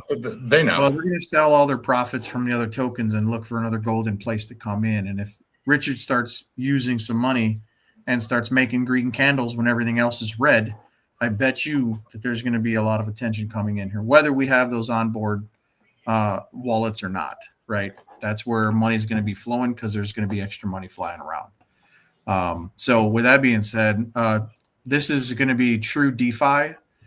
This is another platform that you'd be able to get into where it's not a coin. It's a single-sided staking platform. It's basically whales holding on to tokens, and then the profits that is being made with all the trade volume is going to be going out to the users that are actually doing the staking. So it's pretty unique platform. They've been working on it for a long time. I know a lot of the people that are in this. This is something for me to be able to keep my eye on. All right, so I got to ask you because I know a little bit about this since you brought it up, and I didn't know that you were going to bring this up. Is the 2x? Where's the 2x coming from? From my knowledge, it's going to be coming from the trading volume that's coming through. Okay, and is that in the white paper that you're showing here right now? Is that in the white paper that you're just displayed on there? The little button that says white paper. Have at it. I'm reading off the stories from what I read or from what I was being told in the chat. So because it's still unless they've updated that in the last 2 weeks, that I know he was trying to update it, and I know the entire backstory behind this. You need to wait. You think so? I don't know if that's really coming from any trading fees. Well, testing is going on now, so we should be able to see some real results here and find out what it really is about. So let's see what it looks like. I need to read the white paper before. Yeah, obviously we're all speculating on projects. Obviously, we know a lot of people who are involved in this one. So we don't know yet if this works, but it follows it follows another toolkit which works on another chain. I remember they had a fundamental problem, and that seems to be addressed. But yeah, I understand some people's concern with this one because they think of it's one of those systems where people think, oh, okay, so the first people that inject their pulse and then double it, and then the argument could be that, oh, all the other people that come in the next day are paying for Peter to pay John, that sort of thing, right? Yeah, don't which is part of the which obviously is part of the vehicle which helps the early, starting the engine. And then the question is, do the team actually manage to consistently keep up with, the payments they need to? So that's a genuine concern. And I think it's okay that we talk about this sort of stuff. Look, but, I know for a fact that this white paper has recently been updated and they're trying to fix a past issue. So I hope that they do. I really, really do. Until I can personally see it for myself and understand the mechanics behind it, it's something that you have to watch. And just leave it at that. Yeah, well, we've got this is the cool thing about the price being down and having time to be able to develop this stuff. Not at the top of a bull market in this particular case. You got time to read. You got time to listen to it. You're right. Yeah, absolutely. This is one of the ones that I'm keeping my eye on because of the team, the devs, the project, and some of the other ones that are currently on here. So even though there's nothing going on PulseChain, there's still stuff going on PulseChain. So there is a reason to come to PulseChain to be able to get your hands on some of the stuff that you're not going to find anywhere. I can tell you firsthand that if you launch a token on PulseChain, you are going to be riddled with bots, guaranteed. But I can tell you that if you go over to Base and you launch a token, it's quiet, it's calm. There are no bots that are attacking your tokens, no cheaters jumping in. It's just quiet. And that is the big difference between when you come here and people are trying to take every penny out of you and trying to squeeze you versus going to some other chains that are a lot quieter, that have more trading volume, that are, easier to get your hands on. Yeah, you're saying elite, you've got sharks swimming about, but at least it's participation rather than just launching from dead chain. What you see here is going to be what's going to spread everywhere as far as the development goes. This is one of those projects that they're doing something different that other people have not been doing before. So, which is what? What are they doing different? They're not creating a token to be able to do this stuff. Just like so how are they creating fees to pay the profits? I don't know. All right, so let's move on. You're asking me some. Yeah, but you're talking. Let's just move on, man. With all due respect, you don't know how they're creating the fees. You don't have any positive influence on it. I don't want to shunt you down, but as a developer in the background, we're always trying to find different ways to be able to make something. Okay, successful. But if you don't know how they're creating the fees, then let's wait until they show that in the white paper, and then we can talk about it when we know. That's me being nice. That's understandable. All. So Vin Luck is dubious on this one. Okay, fair enough. Yeah, because I know everything's being rewritten and redone and stuff. And if someone what you're saying is you're saying the fine details are still being developed. I think so. And with all due respect, Kay, if you don't know how the fees are being created, then let's just talk about something else and wait until we actually can know how they're actually doing it, so we can give a good analysis of it. That's all. No big deal. Yeah. Fair point. What do we got next? What else have we got next? What else is popping? So is that X game? So that X game is the token that is off of the Solid X guys. Yep. Right. And is this deflationary also? I don't know if it's deflationary. I'm not sure what they're actually using the token for. If they're using it for the actual game itself, where you're getting profits from it. All I know is that he's pumping the crap out of it, and it was created on. I can tell. It was created on pump tires, so it doesn't have any utility. It doesn't have any fancy stuff to it. It's just a token. Whether he's using it to incentivize, but he bought the majority of the supply, and that's what he did with the other tokens. Well, can't you create, even though you launch it on pump tires, can't they create a game around it and then say you got to use this token, the pump tires token, to absolutely? Yeah, technically they could do it. Yeah. Absolutely, they could but it doesn't come with any pre-built functionality. Right. It's the standard liquidity bonded and all the liquidity curve and all that stuff. Right. Correct. Let's bring up after this. Sorry, I was just thinking. You remember Richard's only brother, Rob? I haven't spoken to that guy in a while, but let's bring up his chart when you're ready after this. Yeah, I haven't really looked at any of that stuff. What is it? No, I haven't looked at it in months. WPLS? Rob. Richard's only brother. That's it. I think that's it. Richard's only brother. Yeah. Let's have a look at that one. Because if you don't know this guy, he's a funny guy. He does funny videos. Is he really Richard's brother? No, of course he's not, but it's funny as hell. It's a great meme. It just looks like a sad sideways action. Yeah. I mean, everything on PulseChain besides with the few exceptions of X Game and the time token, nothing really else has done a whole lot on here. So what about most? Have any of the projects that? I mean, most is going to be your same.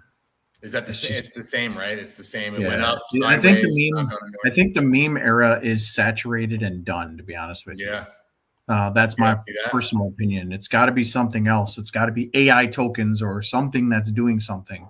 Yeah. So, if you don't mind, I would like to talk about my project. Yeah. Go ahead. Let's hear it. So, I decided to create a project over on Base, and there's the 3i Atlas that's coming in, which is the comet. So there's a bunch of people on TikTok. Yeah, and just they're talking about. for people that aren't familiar with what you're talking about, just fill them in roughly on what that is, because I had watched a documentary on it the other day, but just fill people in what that is. So there's a comet coming in called a 3i Atlas, and everybody's able to see this comet.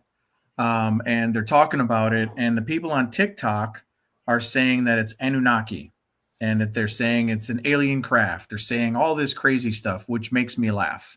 You know, I'm not a big meme person, but this is something that really got my attention. And I said, let's see it, man. Let's see it. Let's create a project out of it. So the project I have is called Not Alien. Okay. And it's based off of the Anunnaki. And this is my Not Alien token. The Anunnaki are going to be I love it. The gods from the Mesopotamian times.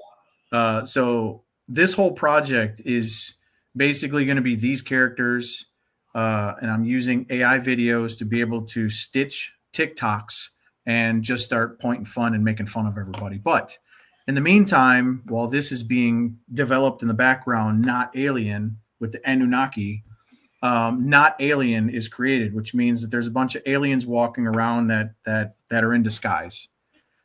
So the first token has been launched. So can I just say, is this the inside joke of Operation Bluebeam? Is this a inside joke? No, not Operation Bluebeam, but I thought it was an inside joke on that, saying they're not really aliens. They're the fucking CIA. The first one's launched.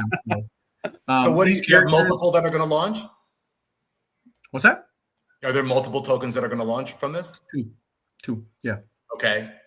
So the first token's already launched. I'll get to that in a second, but this is the start of it. So right now I'm kind of doing. Dude, I can just imagine you could have alien token and not alien token, and you could have a war between the people that believe it is aliens and the ones that thinks it's CIA. So this right over awesome, here. Man. So the Anunnaki, created humans. Brilliant. They created Homo sapiens. They came here, And this lady right over here, she's the one that gave. She gave fertility to those people and gave them their knowledge and all that stuff, right? So that's going to be the whole story behind them. They're going to be the people on the 3i Atlas that are coming in here that are basically making fun of other people on the stuff. But that's why they're called Not Alien. So interstellar object. So the name of the website, notalien.io, interstellar object. So does she have a name? It all together. Did you give her a name in the red dress, lady in red? Does she have a name? They all have names. And I don't know them off the top of my head. This is Anu. He's the king of them all. Yeah. And then they've all got some really weird names. You got to pronounce them. Okay. But these right over here are my aliens. Sophia or something, right? Yeah. So if you're on your mobile phone and you go to notalien.io, there's going to be a little white button down here. If you click that, this alien will actually come to real life on your phone. It's augmented reality. So you're supposed to be taking like screenshots of these, like the aliens are like amongst the people. That's why they're going to be dressed in clothes and disguise. I'm going to have a whole bunch of these in NFT projects. But the token that I just launched on Base is called Alien Invasion. So the whole concept behind this is open your eyes, we are already here. So it's about the aliens that are already physically here, which are the reptilians and all these different types of characters. So there's an NFT project behind it. The Galactic Federation is involved, I'm sure. Yeah. So this was called Alien Invasion.ai.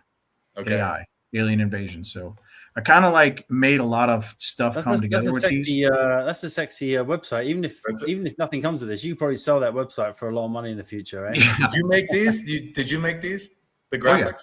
Oh yeah. Yeah, dude, have you not seen this guy's graphics? He's the best at making. Dude, we need to talk, man, because I've built the entire front end on a lot of stuff that I'm looking to make AI videos in the back end of it. That's what I'm waiting for. Yeah, I do. Yeah, absolutely. So, I gotta show you what I've done. Some of this stuff is there's a guy in my group that's coming in and giving me a hand with some videos, but this is the Michael Jackson, the Not Alien. So this is the kind of meme stuff that's going to be coming out. To play with and to make fun of. And then this one is you check her out and then she says, "What are you looking at?" That's great. Oh, sorry. And everything is about. I didn't mean to bring my screen up there. Sorry. And you can stitch those together, make it all long. How long of a video can you make? They're 8-second videos each, and then you can stitch them together, right? Yeah. So you just take a video stitching program and you put them together. Right. But if you use Google Flow, you can make a video and then take a screenshot of the last frame, and then you can continue the video. Right. So yeah, I'm doing a lot of these. I've been looking into it. So I built so much already that I got into the point where I said, okay, I'm either going to dump a bunch of money in this, or I'm going to dump a bunch of money in crypto when I know the altcoin season started. So I'm kind of going to wait. I've only got 5 followers because I just launched this. So if anybody wants to follow this, drop that in the chat, and then we'll bring it up on screen. Yeah. Drop the what is it? What's not that? Not Alien IO. I mean the X handle. Is that the same? Yeah, not alien.io. So there's I put it in the private chat. .io. So I'm trying to type it, but I've got my silly glasses on. What's the handle? Is that's what it is? Not alien IO. Is that right? Yeah, not alien interstellar object. Let's get you. Not alien interstellar object. Website is notalien.io. But that's fun, man. I like what you brought up there because it's actually fun. It's memeable. I like it. There's so much stuff behind it. The stuff I've been making is basically aliens talking to other aliens in disguise. And these are just little short videos that I've been putting out there, and I don't have anybody to look at them, so I'm going to be pumping up this X and start going live and doing AMAs. There's a handle at notalien3i that's got your banner there of all your characters, your 7 figures with your green alien there, which is, I guess it's not you. It's got no followers. Oh, is someone copying him already? That is not me. Oh, that's wow. Look at that. You know you're onto something when you've been hard forked at 5 followers. Right. He's been hard forked at 5. He's been vampire attacked. I have an imposter. You know what? He hasn't even launched his token, and he's been vampire attacked. Dude, when I find out who that is, I'm gonna put his ass to work. If you want, let's all report this person. What's the at? What's the at? Yeah. So we can everyone watching the stream, let's all report that as a copycat and help the man out. Not alien 3i. Yeah. Why am I not finding it? It's at not alien 3i. Oh, by the way, can I just quickly? Someone commented on Someone commented on our X stream and said, "Let me add the stage quickly. 1 second, dude. Show this one." Someone from PulseChainStats.com said, "Hey, Fat Sammy, we're watching the stream. We're watching your stream right now. Would you be able to live view and check out what we have built? And we launched it today. We'd appreciate it if you could get live feedback." Thank you. It's called PulseChain Stats. I've sent the link in a private chat to you guys. Yeah. So I got a few more things here. You mind if I finish? Yeah, let's finish up. I just wanted to shout them out. We haven't forgotten you. We'll come to that next. Thank you. I built the contract, and the contract is it's a 0% buy tax and a 5% sell tax, but there's 5 discount slots. Those discount slots will give you 1% off of each. So there will be like 5 different NFT collections, or I'm not sure what it is, but both these contracts will be the exact same. And the sell token can be an NFT.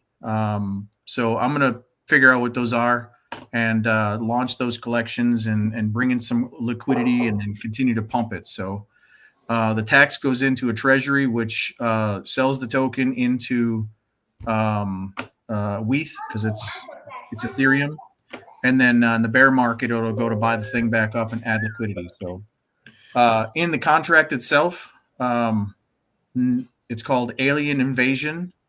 The ticker symbol is called AI, and it's going to be burned down to 10 billion tokens. So in a couple of days, I'm actually going to burn 50% of the supply. Just because we're going to have a burn party. So that's where we started. It was a stealth launch. I just launched it yesterday. I went through all the tests and it works really, really well. So if anybody wants to look at that, I put a couple of Easter eggs in here because I always like to do fun stuff that people don't really expect.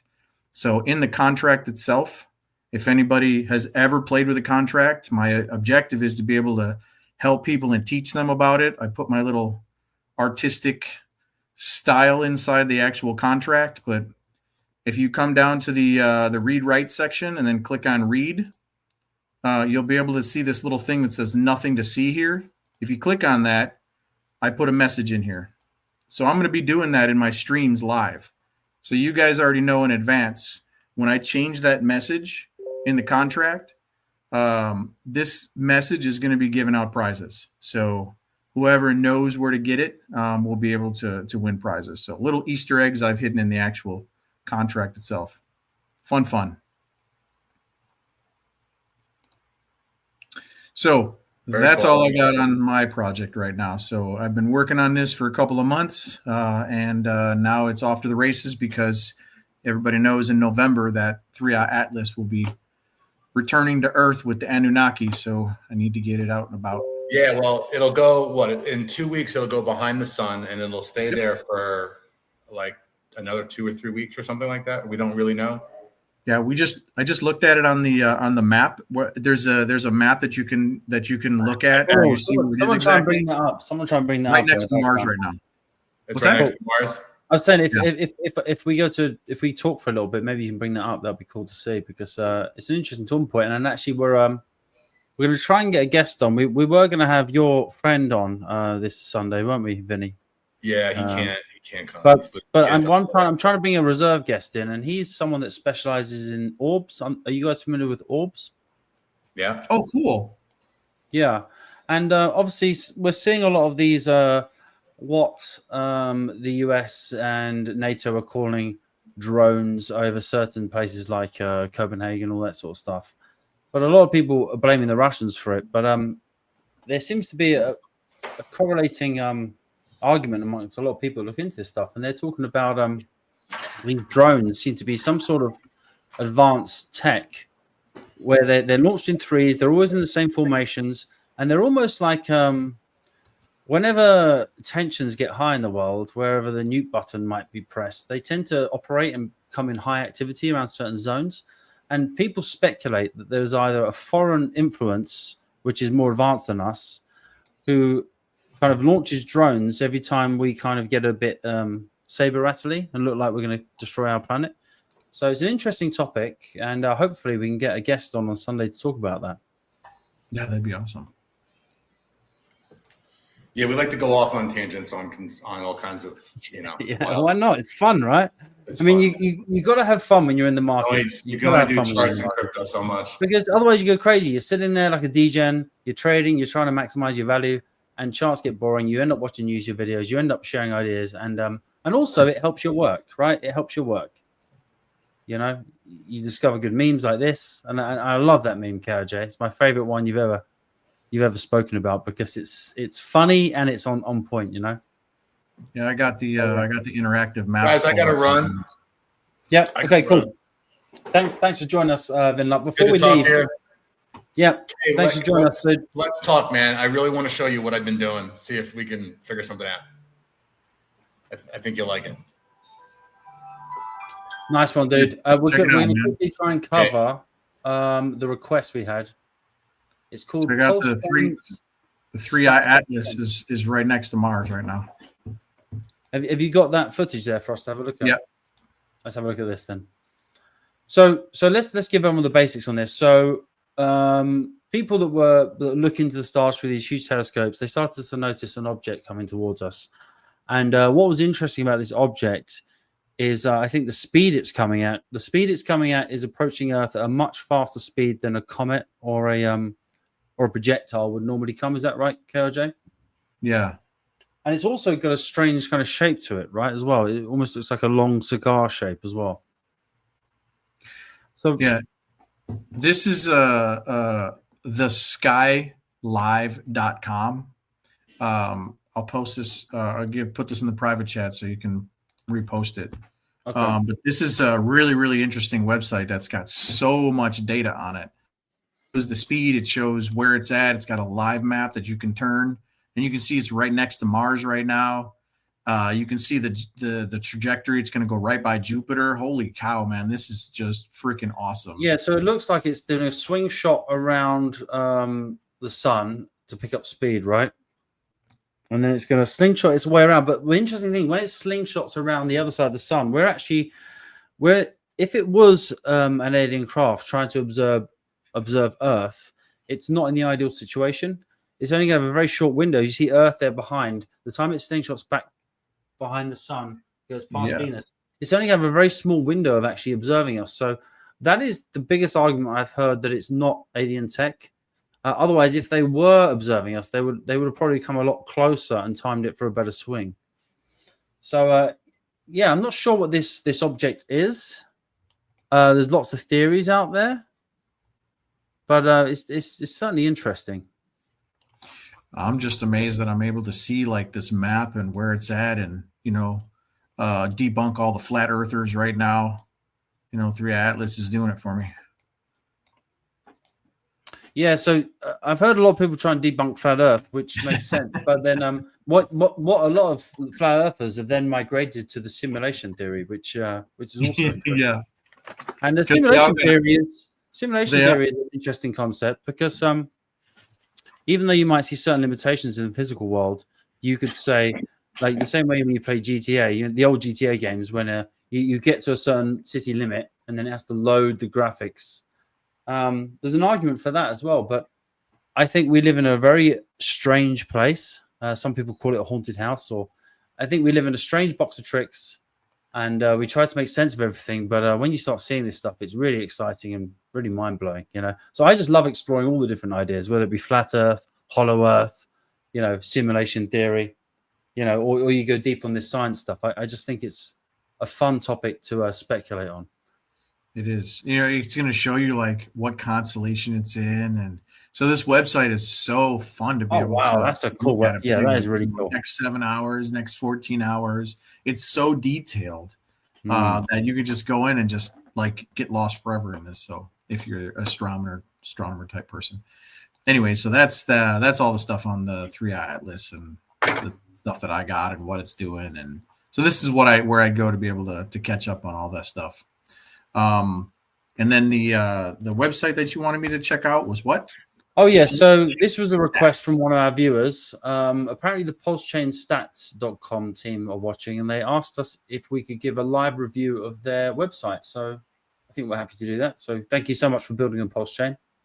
And let's have a look. So okay, so you're a stats site. We've got PulseX stats in the top left, Pulse stats, Hex stats, PLSX stats, Bridge stats, gas stats, validators, pump tire stats, ETH treasuries, token rankings, leagues, ROI charts, ecosystem, getting started on PulseChain. Oh, that's a nice feature.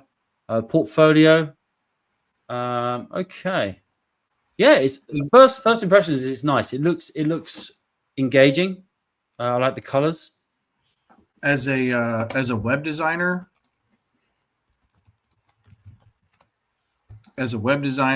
I would probably say give it some gradients, because it gives me anxiety being on the site, being so harsh. Oh, right. You're saying from the direct black to the colors. Yes. Yeah. I love the data. I love the colors. I love the format. But it's just way too bold and not comfortable. Mm-hmm. That makes sense. I design websites. I've designed many websites, and a lot of it also psychological with colors and gradients. And so when I'm putting my stuff together, I have stuff that moves and 3D stuff in the foreground and blues. The reason why I put the stuff in here is because it catches your eye. It's centered. I have to be symmetrical with everything I do.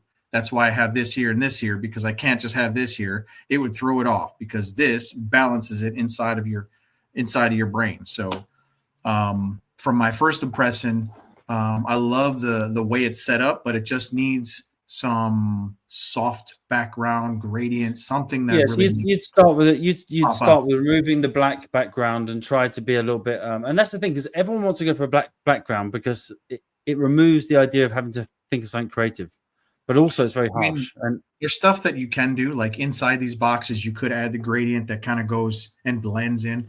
This is just some graphics. Other than that, the structure of the site looks really good. Let's have a look at let's have a look at what they got on getting started for PulseChain. Let's see that tab there. I'm interested to see what they have there. If they go to tutorial link, so second row to the right. There you are. I like the overlays. Good job with the overlays. Yeah, well, that's nice. A little bit brighter, but yes, I like the overlays. So okay, so they got some good, useful links from YouTube. It looks like. Okay, what else they got there? Configuring MetaMask, adding PulseChain. Okay, nice. How to bridge. Nice. Something I would add, since you have all these and people have to like scroll down and try to learn, is right here at the top have small box that will take you to the section. Small box that will take you to the section. So 1, 2, 3, 4, 5 across, maybe 2 rows of 5, and just click on it and it will just zoom right down to that area. That would be quicker for people to be able to do it instead of trying to scroll down, especially if you're on a phone. So that's something I would add because there's a lot of good information. Do you know, I love that though. They're even including the farming there. That's awesome. That's really cool. And this right over here saves a lot of space and a lot of time. This is a very smart move to be able to do this. Nice. The collapsible information guide. That's absolutely brilliant. And that's on each step, is it? That's on each step. Yeah, nice. That is really cool. Who did the AI make these videos? Let's have a look. That's AI. I like it though. The cartoon style is what you need. Yeah, I mean, they say they launched today, so obviously, guys, for being on launch day 1, this is fantastic. And I think, take KRJ's feedback. Well, if you take a look at how to pulse, you can see that it's really easy on the eyes. It's not so that's engaging. That's engaging. That's so you can sort of use this as how they do the gradients. So, but yeah, it's So let's look on their site to see if they ever have any unique features, perhaps that are non-design. Let's see if they've actually got any unique features we don't see on the stats page. So that's the PulseX stats, daily feeds history. Okay.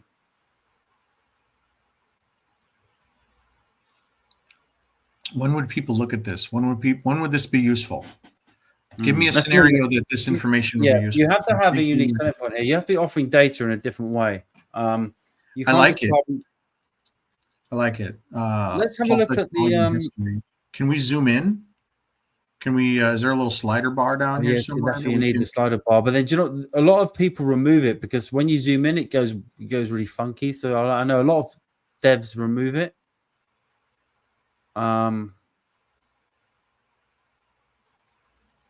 I love the graphics, man. I love how you put the colors in it makes it unique.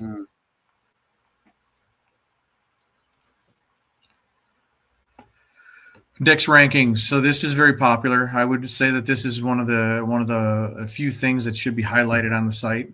Maybe at the top over here is Dex rankings, because this right over here will show you if you're coming to the chain for the first time and you're looking to see what dexes to trade on, that's information that's going to be popular. How much TVL is locked in there, how much is actually being traded, and I would also maybe add a new tab of farming opportunities, something like that. What do you think on that? Yeah, make it tabs. A farming tab. It's a lot of useful information, but it's just a quick glance. But yeah, so I'm not sure who you guys are who are building this, but get in touch with us. It'll be interesting to know who you are. But it's really nice to see that people are building on PulseChain like this, and especially stat-based stuff. Hex active safe grow. This would be really good for TA people and people that want to be able to explain stuff, to be able to come in here and show people charts that anybody can go check out at any time. So this is basically a lot of long-term stuff. So I don't think it would get a lot of traffic, this stuff right here. Yeah, this is for your kind of long-term Hex OG that wants to kind of reminisce on his Hex positions. Yeah, but there's a market for it. There's a market for it. Liquidity, Dex distribution. Okay, Pulse X. Well, that's interesting. I've not seen one of those for a long time. Showing you the ratio V1 to V2. I didn't know that. I just assumed V2 would be a lot thicker.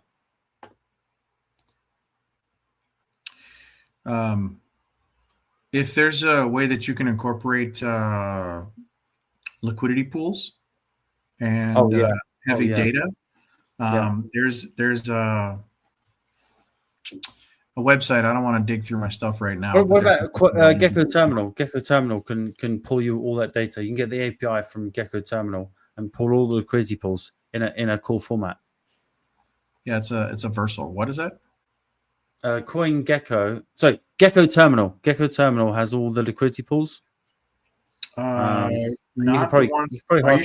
sure it's got the ones that are hidden too? The ones that don't? No. It's got most of them. So even stuff like emit pools will come up. Which is good.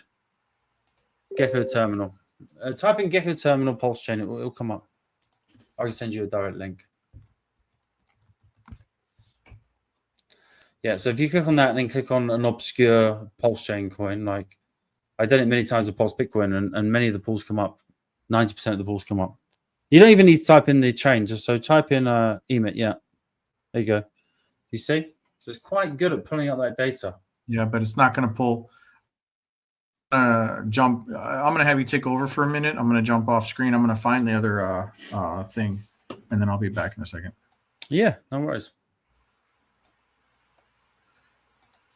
What else chain right now? I'm not sure there's many exciting projects over here besides the ones that we went over. So. I mean, I think what's going on at the moment is obviously the market is starting to move up.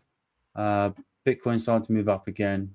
ETH starting to move up again, and a lot of people in PulseChain are saying, "Hey, why are my bags not moving up?" And I think so. There's natural exhaustion in the market. We used to joke about it for years. Richard Hart was always going to exhaust you. He was always going to get you to buy X at 50 cents, 20 cents, 30 cents, 10 cents. Come in with your millions, get bored, not listen to him, and then leave at a loss. And then it's like anything. It's the same way that Binance tries to liquidate you by pumping the market down or allowing the market to down. And then the market operator waits till all those people that put all that money in finally give up, and then you can move. So what I would say is we're in a very boring time in PulseChain. But if you're smart, you're making money outside the chain, you bring it back in. That's what Rich is doing. That's what all his friends are doing. That's what smart people do. We rotate from one chain to the other chain. So I think that's what's happening right now. If you're bored and instead of staring at the PulseChain chart all day, what I would recommend is kill the time. If you've got no allocation outside the chain, kill your time by following the Ethereum chart. And as you start to realize the Ethereum chart, you'll start to get to know when it starts to get a little bit toppy locally at the end of this year. And when that happens, I'm pretty damn sure that you might start to see, even if Richard himself or the donation address doesn't start to deploy some of those funds or borrow against those funds and then start to deploy some of those borrowed funds into PulseChain, you will probably see whales and other people expecting that to happen start to pump the chain. So yeah, I think there's lots of opportunity here, but it's just kind of maybe not as quick as you'd like it. You know, the time scales of the bull run are not following the traditional 4-year tight cycle. We're seeing an elongated cycle. So a lot of people were expecting PulseChain to be pumping right now. They were expecting it to be pumping for a few months. They probably expected Bitcoin to be at its all-time high by now, maybe doing a double top by now. They expected ETH to be run. They didn't expect it to go down to 1,500 this year. That was a total kind of wipeout of a lot of retail at that point. So I think just adjust your time scale, adjust your expectations. If you came to Hex looking for a 10,000 X, you know, it's unlikely that a token does that twice. I think many people at this point that bought at Sacrifice or bought Hex at 50 cents, yeah, I'm sure they'll be made whole, especially if they've been staking, been mining Hex, they're going to be made whole. But the people that are really capitalizing are the people that are buying at the bottoms, buying these retraces. You're at a very low point of risk to reward ratio at this moment. So when traders look for trades, swing traders, you often look for a 3 to 1 ratio trade. So if something's at $1, I'll happily go down 30%, but also I could potentially make $3, right? So PulseChain is at that point when you look at it on against ETH, or you're looking against USD. So how was that covering for you? Are we ready to go? Yeah. Okay, so let's bring this up now. Thanks for joining us, everyone. Please like and retweet the stream. We're trying to provide you decent PulseChain commentary. Most days we're going live. We covered even the other day. We're covering lots of stuff. So please retweet us. We're out in the trenches, grinding. And the PulseChainStats.com is a great name. I think that we should probably utilize it. If I take everything as constructive criticism, so I look at everything as if I was an outside person looking at it, not somebody that is on the dev side. So, but I'm going to give you my opinions as I look at them. So I think it's great. I think the site is definitely something that could be used, but I think that you could also add some more stuff. And I have thousands of ideas. So if you just want to message KRJ Crypto, I'd be more than happy to give you my opinions, share some of my data. I got a bunch of stuff that I can help contribute if you wouldn't mind. So I like stamping my name on stuff all the time. But to your point about liquidity, if you were to go to CoinGecko and you look at, there's probably only about 10 of these emits. But if you go over to this website right here called liquidity-pools.firstsoul.app, this is what it's really doing. Oh, dude, you got to drop that into the main chat for me. This is my secret sauce. You can't have this. You can't have this. It's on record now, buddy. Look at the only ones that stand out. We're gonna steal it. Look at this one that stands out right here. You see that? Out of all these tokens, which one stands out right there? Teddy Bear. You like that? You like that? It's awesome. Anyway, so this right over here will show you a massive amount of liquidity. So I'll put this over to you so you can have it. But having something like this on your website, or something that people will go to on a daily basis to get information, would be highly, highly recommended to stick on there. And then on your website, do something where you can get advertisements, Google AdWords, something where you can get a bunch of visits, and then you can get paid just for people visiting your site over and over and over again. PulseCoin list. There's a bunch of them that do this. And I do think that they all lack something that they could use. So this would be a great website to be able to iframe, or even just if you're able to duplicate their idea. Great place. So copy that and send it over to the private chat so you can push it over. Getting all my secrets here. And then if you look at the way the structure of fatty.io, that was a good site that they had going. It's been kind of abandoned for a while. I'm not sure they worked on it. I remember that site. Yeah, I remember that.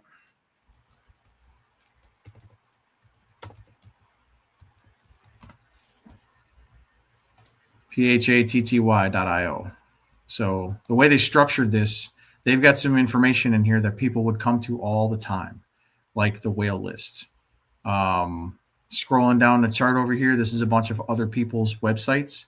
That would be cool if they could come to your site and be able to get a whole bunch of stuff, even if it's other people's websites. The more traffic that they get going through your website, the better. One of the other websites I'd show you is trade.kingpui.com. Whenever I did streams, this is a site that I brought up because I created it. It's very graphical. It's even got music if you want to jam out to music while you're doing it. So again, Easter eggs, things that will get people engaged. And then I added a bunch of, these are just iframe links. This is going to be 2 fucks. It's going to be the bubble map. People always look at this. So if they know to go to your website's going to have all this stuff that they can show people. Imagine if somebody was streaming with your website up. They don't even need to leave your website. They can just go, oh, here's Midgard scanner. You want to see what a token contract is? Oh, okay. So let's go ahead and grab a token contract from Emmett Farm. Or let's do this live. Yeah, that's cool. Let's do this. Yeah, so you can do PTGC right here. You can go ahead and grab the CA from PTGC, and then you come over to, again, this is not the Midgard site. This is an iframe. So I can get to their website through your site. So I can say, okay, well, let's go ahead and put the token address in there and see what it does. And then it analyzes it right from there, and it will show you what it does. Again, super powerful tool that somebody else created that needs to be in a place where people can find it. Because you're keeping them on your site. Yeah. Not a lot of people are going to remember Midgard. Now, hands down to Hans, because him, pharmacists, they worked really hard on making this platform. And shouts out to them. They were working their ass off, and they are super smart. I remember when they were launching this stuff. And these people, the people that don't get praised enough, right, in the background. So having something like this for noobs that come in here, with it, other projects don't have this. Other chains don't have this. I actually created, when I created my my alien invasion token, I also created it on PulseChain. I didn't add any liquidity, but I created it just so I can stick it in Midgard to see what it would do. And it shows you all the risks. It shows you all the stuff. Again, they're using your website to get it. Portfolio tracker. So if you want to see what your portfolio is right from there, you just type in somebody's portfolio, and it will show you all the assets, kind of like DBank did. Every single day, thousands of people were going to DBank to look at portfolios. If you add that to your site, even if it's somebody else's website, it's going to be extremely powerful. I used to use DBank every day, because you're looking at a token, especially the small caps, and you're trying to realize, okay, who are the token holders? Am I going to get dumped on? What's the distribution? All these, that's this sort of stuff over here. Valuable. He's getting paid for these advertisements right here. Yeah. So you can put advertisements on your page, and then people will go to it. Again, the more people that visit your site, the more money you can make. It's like CoinGlass. You want to be like CoinGlass. CoinGlass is we need a CoinGlass of PulseChain. And there's lots of good sites out there, but centralizing data, wow.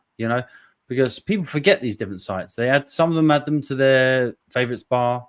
But then even they get swamped. So if you've got a point of contact with as many stats as possible, as many different projects, good branding, man. Well, again, these people have created this stuff. You don't need to create it. You just basically link it. And holy cow, Revoke is something you're plugging it in. Yeah, you're plugging it in. Yeah. The ChainX swap, in order to get into PulseChain, this is Change Now. And I also put my affiliate link on here. So anybody that does it, I get 0.0001%, whatever. I probably made $10 off of it. And then you also got the X-Chain swap, which is Pulse LN. You can swap. Again, they created this. Then you got the Pulse Dex. You got the Piteous. So you can definitely add all this extra stuff in here, like Coast, Pump Tires. And you can do it in tabs if you want. So you keep it nice and organized. It says this tools, and then that be on a page. This tools, that be on a page. Because I'm going to tell you right now, me putting all these tabs on one page right here really made this page slow. So I would need to separate a lot of this stuff because it's a lot of data coming through, unnecessary. So, but 2Fucks is on this page too. So you just click on accept, and then you can see all the 2Fuck stuff. Good stuff, man. So I hope that helps. If you got any other questions, just shoot me a message on Telegram, KRJ Crypto. But I like your site. It's nice. Yeah, and thank you so much for retweeting. Yeah, big shout out to Tam that retweeted us. We know you're an influencer, which is getting a lot of attention right now. So thank you so much for kind of letting us small guys get a little bit of attention. And thank you so much for Facing Reality and all the other people we haven't normally seen before for joining us. Obviously, we're passionate people. We're builders. We're supporters of builders. And it's been really nice to have you, KRJ, here today. To kind of give me a complete different perspective and a fun perspective on some of these charts, It's been really enjoyable. Yeah, I'm just privileged to have the ability to meet you and a bunch of other people on this chain.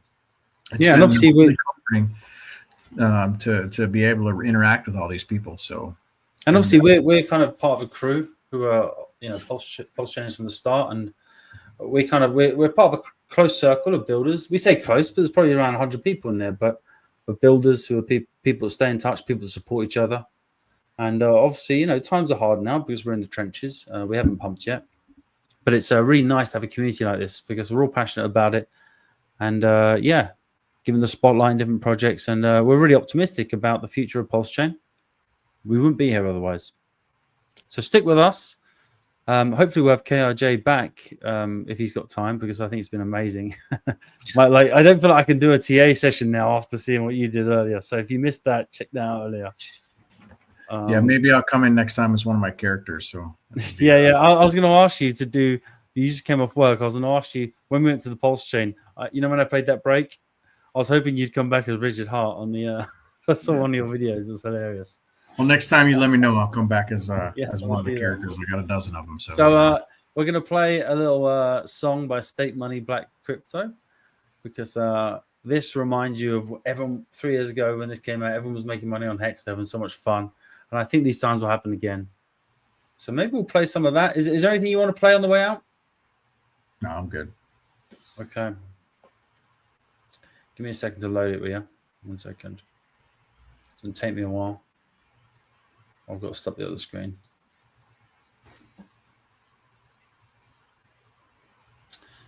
Share screen.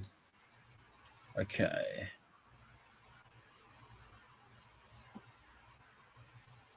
Yeah, here we are. Is it going to play the? Is it going to play the audio though? Oh no, it's not. Wait. It might. Okay, I'll mute it. You hear that? Can you hear it? Oh, you can't hear it? Nope. We'll do it next time. I think I fucked it up. Yeah, I think you got to do it through the StreamYard in order to make it work. Yeah, we'll do it next time, guys. But thanks so much for tuning in. We'll see you next week. We'll probably see you Sunday. Tune in Sunday for our normal Sunday show. Take care, guys, and make money. Take it easy. Bye-bye.